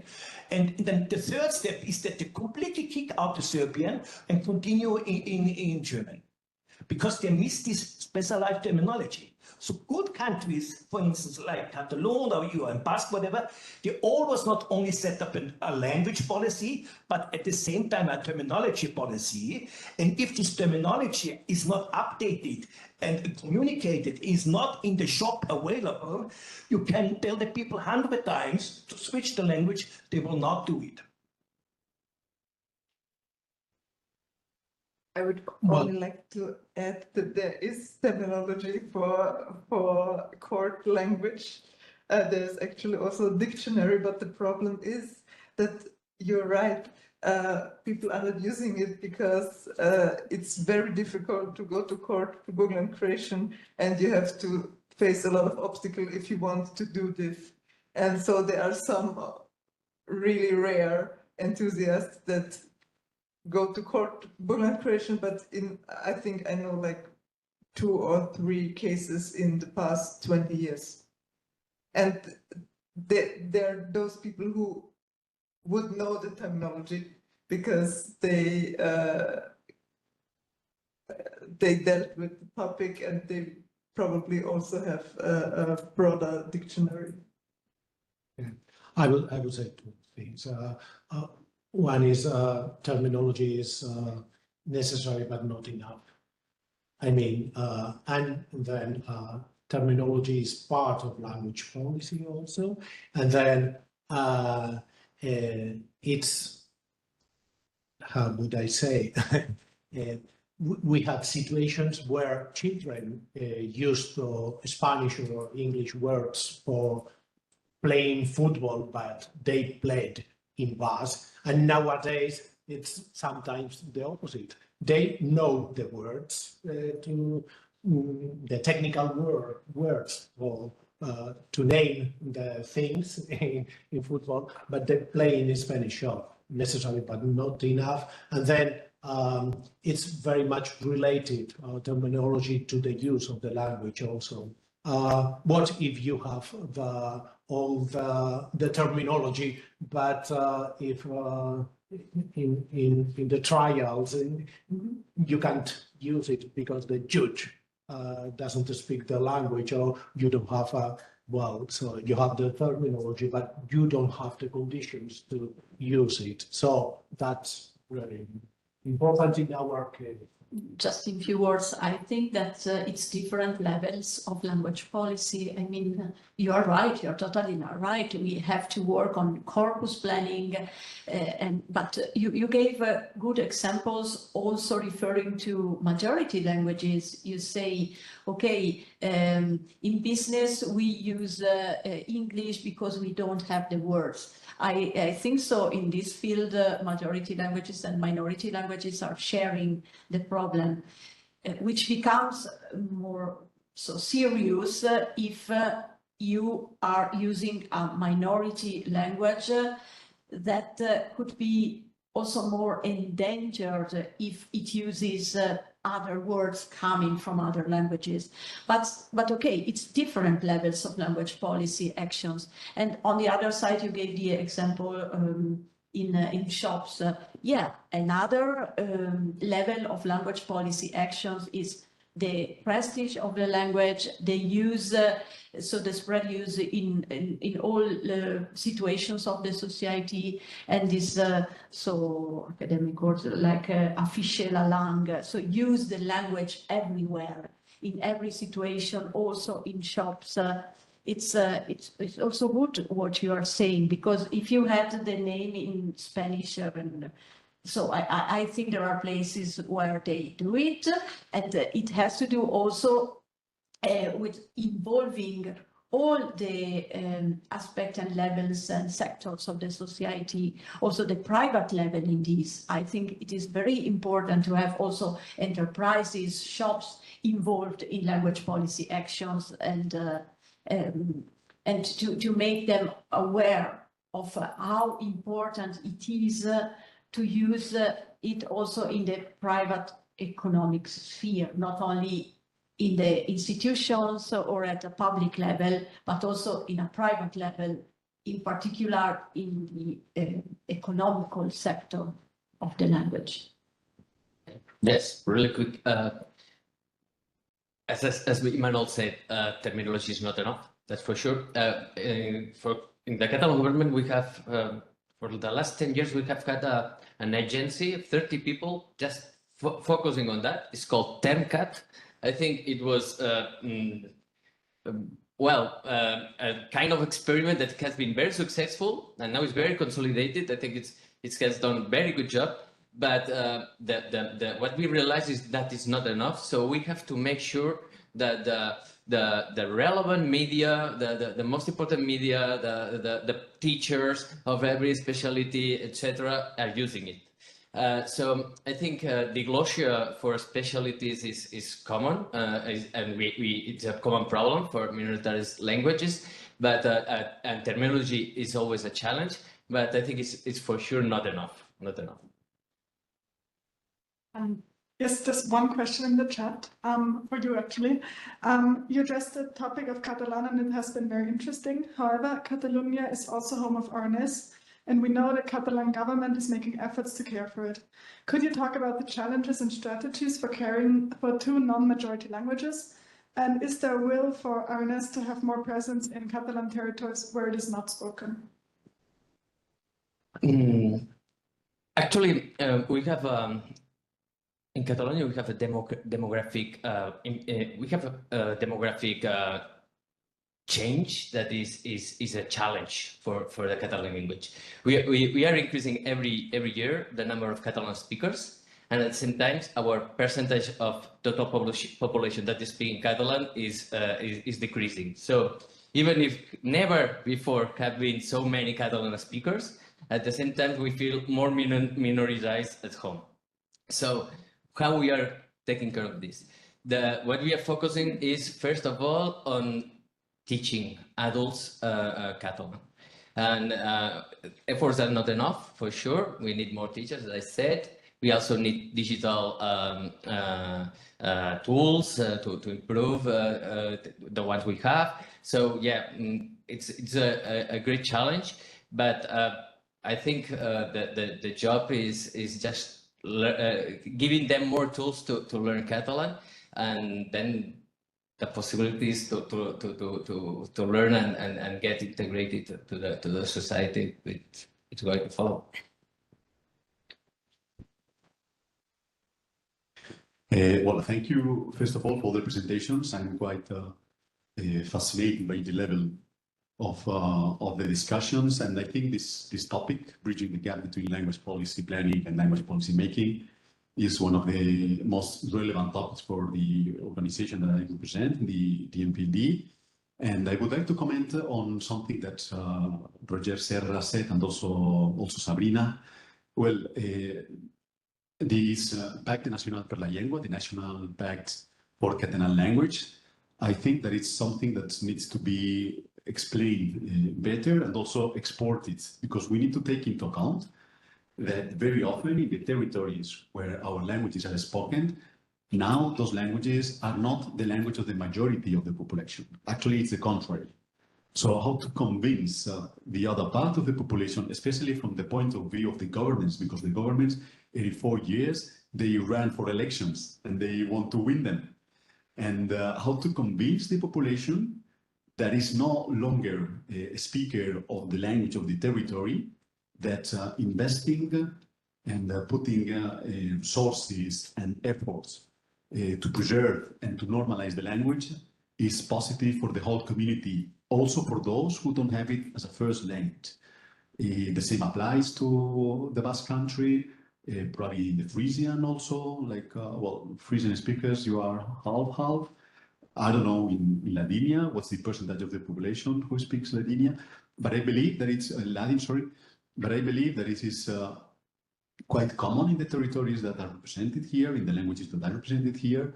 They are not the majority language anymore.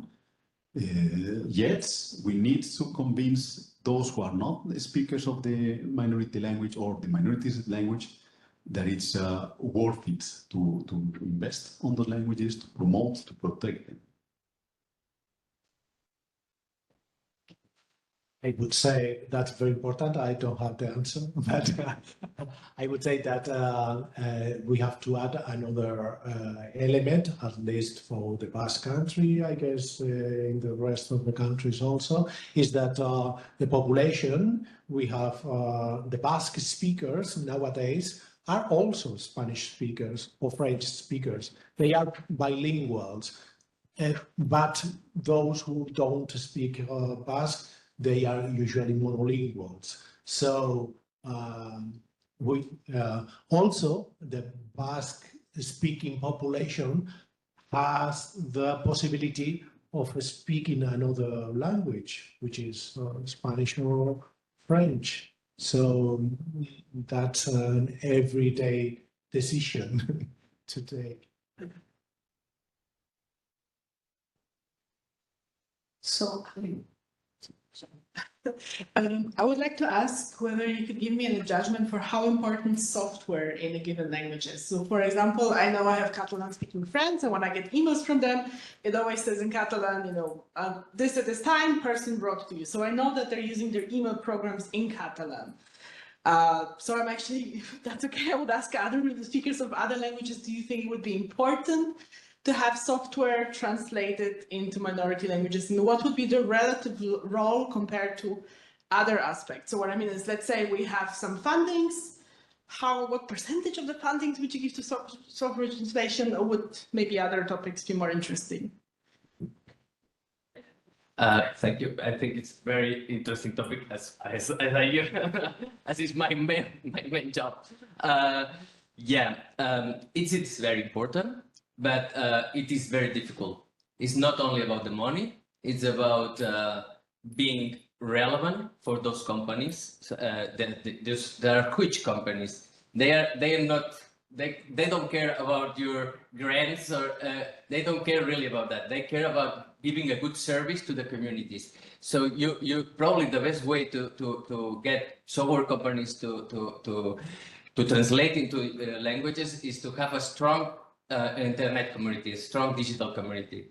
I think that for Catalan, that's how it worked. ChatGPT speaks Catalan perfectly, almost perfect, even with some dialects.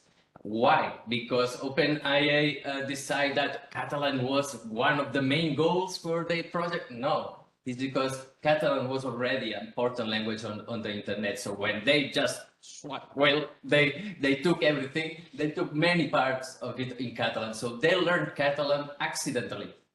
So being active there, and the civil society is key about that. Being very active on internet is very useful. Also because, as I said, on the digital community doesn't know geography. So all this complexity, all this diversity, all this kind of legislations, when you go to the digital arena, that they get removed. You can share a common communication space. It's much more easier to find about what is going on with Catalan speakers in Balearic Islands through the internet and through TV or radio. So focusing on creating all these communities, I think is very useful. And software, for sure. For us, it's a key priority. Also, I think, if I may, it's very important for smaller languages to be represented in digital tools, but it's also very difficult because to create those tools, you need data, and that's preferably bilingual data, because the speakers are bilingual and they mix between the majority language and minority language, and maybe even throw in some English.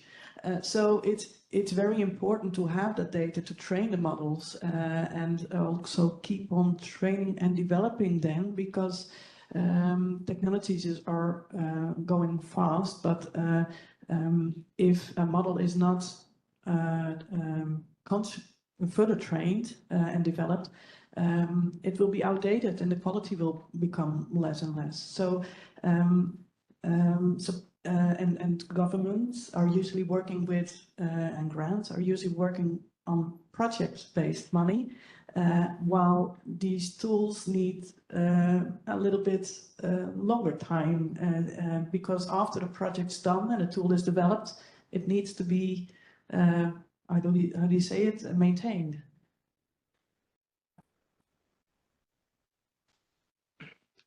Let me add, as a digital content expert who had to learn 9 foreign languages, I never use automatic translation, but I like digital dictionaries with a functionality called mouse over or hover over. That means you have a term, an unknown term in any text, okay? You just move the mouse over. You even don't have to click. This functionality exists for 25 years in German-speaking countries. There's a German company, there's a Limbatech, and there's a company in Hungary who provides these for 20, 30 languages already. And then you immediately, in a swift way, you see the translation of a specific term. You don't have to look at the dictionary. This is pretty well. I really appreciate it. And this helps me. I don't need this automatic translation. And sometimes we have specific terminologies like energy law or stock exchange law, and you put it in your database, and then you can easily get any terminology. Thank you. Violetta, do you have another question? Excuse me, if you allow a short comment. First of all, I agree with the gentleman who was talking before concerning the terminology. I think if we don't have terminology in minority language, we move to the majority language. And one example, let's say when children come from school, yes, they learn sentences with the terminology. So even if they speak in minority language at home, they automatically switch to the German language when they're talking complete sentences. Yeah? And they learn sentences one another, more sentences. So they're changing to the majority language, and they just use this minority language, let's say, in private, or as we said in the country, in stable languages. But I want to add something. I think minorities have to insist on their political participation, especially concerning minority language and culture. We have to stress that we want to participate, yeah, in this country where we live. We shouldn't be in this position to say, let's do them. They will do it for us. They won't do it for us. We know it. Yeah. And I think many of us are the last generation. If we don't succeed in that, there won't be any more minority language. The gentleman talked about the Croatian in Burgenland, or some call it Burgenland Croatian. So we can't wait anymore for benefits from the country. We have to do many of these things on our own. That doesn't mean that we don't want the benefits of, let's say, the government, but we have to do many of these things to do at our own. If we don't succeed in that, we will be lost. I'm sorry, I'm a little bit older than you all. I know what I'm talking about. And I'm afraid that maybe Teresa is the last generation. I hope not. Yeah, who knows about this? And it's not, we are not talking just about language. Yeah, language, you can learn a language, but it doesn't mean that you know about the minority or you know who they are, okay? The Catalans, let's say, the Latins, yeah? It's more than a language.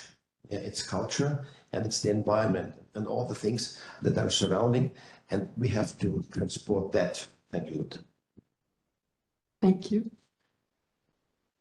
Yes, there's one more question in the chat, also related to Catalan. I'm a researcher in Catalonia, and I'm currently working on the protection and promotion of Catalan within the school system. However, even though it is Catalan immersion system, a lot of parents are pushing back because they feel as though Spanish is not being protected in the school system. And this has had repercussions from the increase of Spanish required in the schools.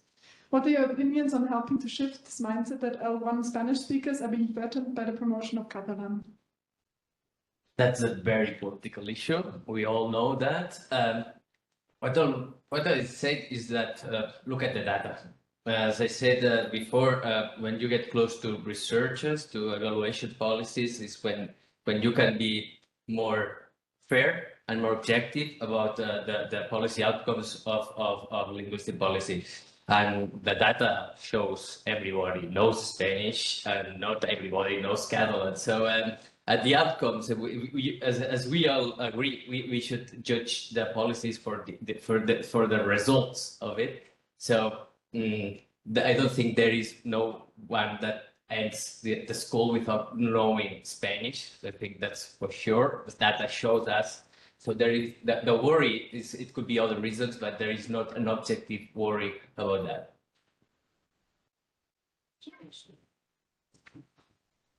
Hello, thank you very much. My question, and I don't have an answer for it, by the way, I'd like to hear your thoughts though. My question comes from being a speaker of a minority language, B, a linguist, and C, somebody who's tried to engage with language policymakers.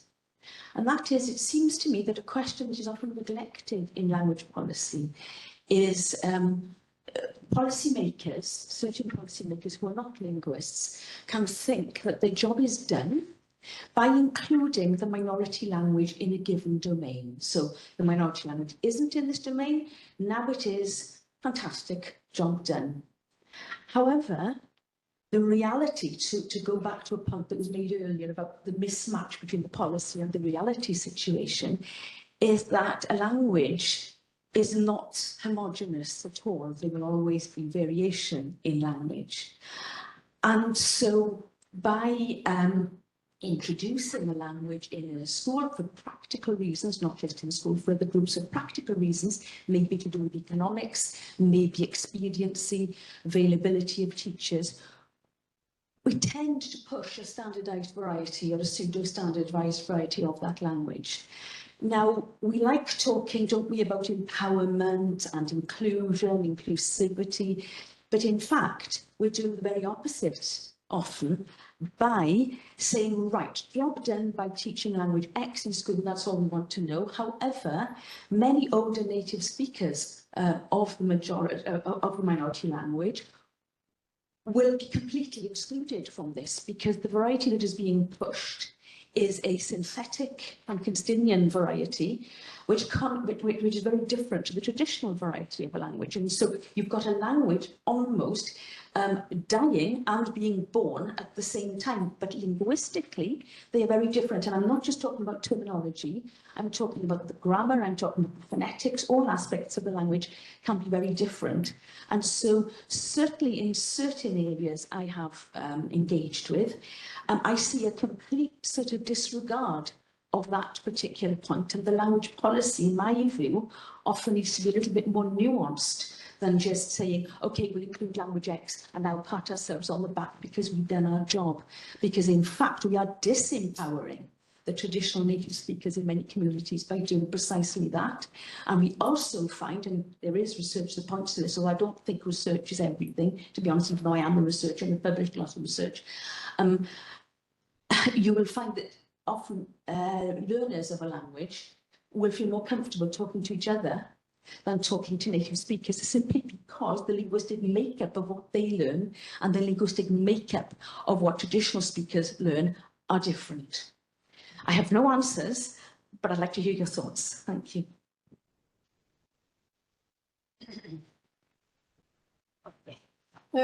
We have the situation, exactly the situation, because we have the on the national broadcasting the emission on Black languages, and you know the Black languages during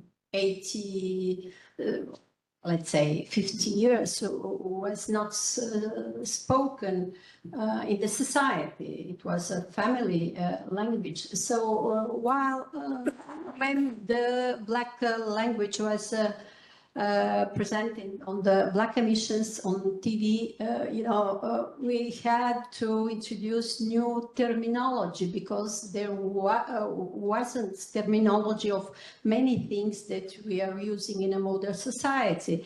And exactly, we had the situation of all the speakers who were reacting because they said, we didn't understand what you are speaking.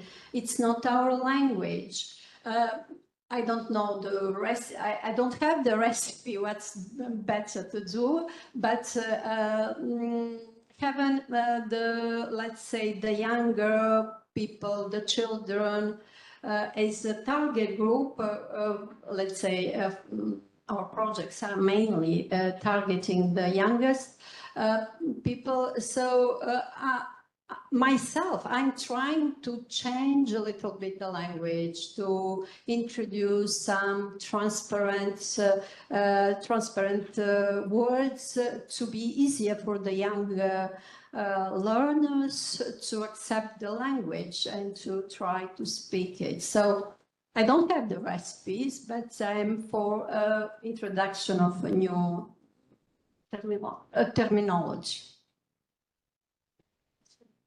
I have, from the point of view of Ladins and of the Ladin communities, we also have this problem. But in this case, we agreed on television or in our daily journals to use to use polynomy, the different varieties, idioms, so that there is intercomprehension and so a kind of passive use of the language. And this created a kind of unity, even if we are diverse in some words, but we tend to use this strategy. And it's also a kind of, let's say, there are studies about these. They say that minority languages should run polynomy, govern this polynomy. So I don't know the name of the researcher, but in French he said gérer la polynomie. He's a course researcher. So they have. Yeah, I didn't remember the name, but I think this is the solution, at least at spoken level use. The language spoken and the varieties they use. Then there could be this standard language, but only from the point of view of the way of writing, so graphic, but not a standard language imposed and used as in the spoken aspect, because it could kill the language. But just to say the last words, it's also important to have a common language in order not to lose it, because we don't have financial funding to safeguard all the varieties. We should run this polynomy. Does anyone feel that you definitely need to? Okay, thank you then. We are out of time. Thank you to all of you for this inspiring discussion, and thanks to the audience for engagement.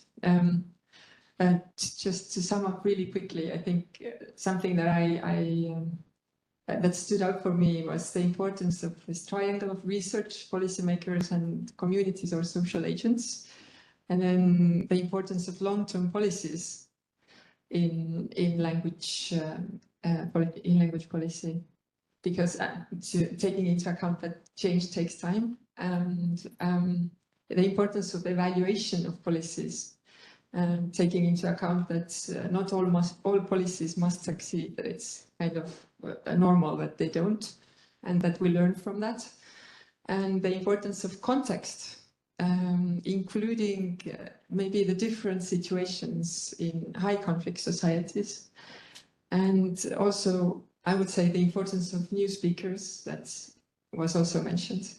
And thank you very much.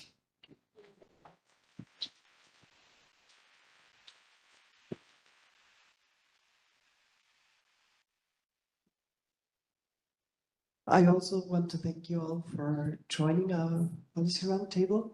And I want to add on something what you mentioned before. We've on our website guidelines for researcher. So which address exactly the topics you mentioned before, like meeting people at the ISAC level, and we also tried within RiseUp to really engage with the communities and work with the communities and not on the communities. Yeah, I think having a look at our website is it worth anyway? Okay, but thanks a lot everybody for coming and joining, and yeah. Thank you. Thank you.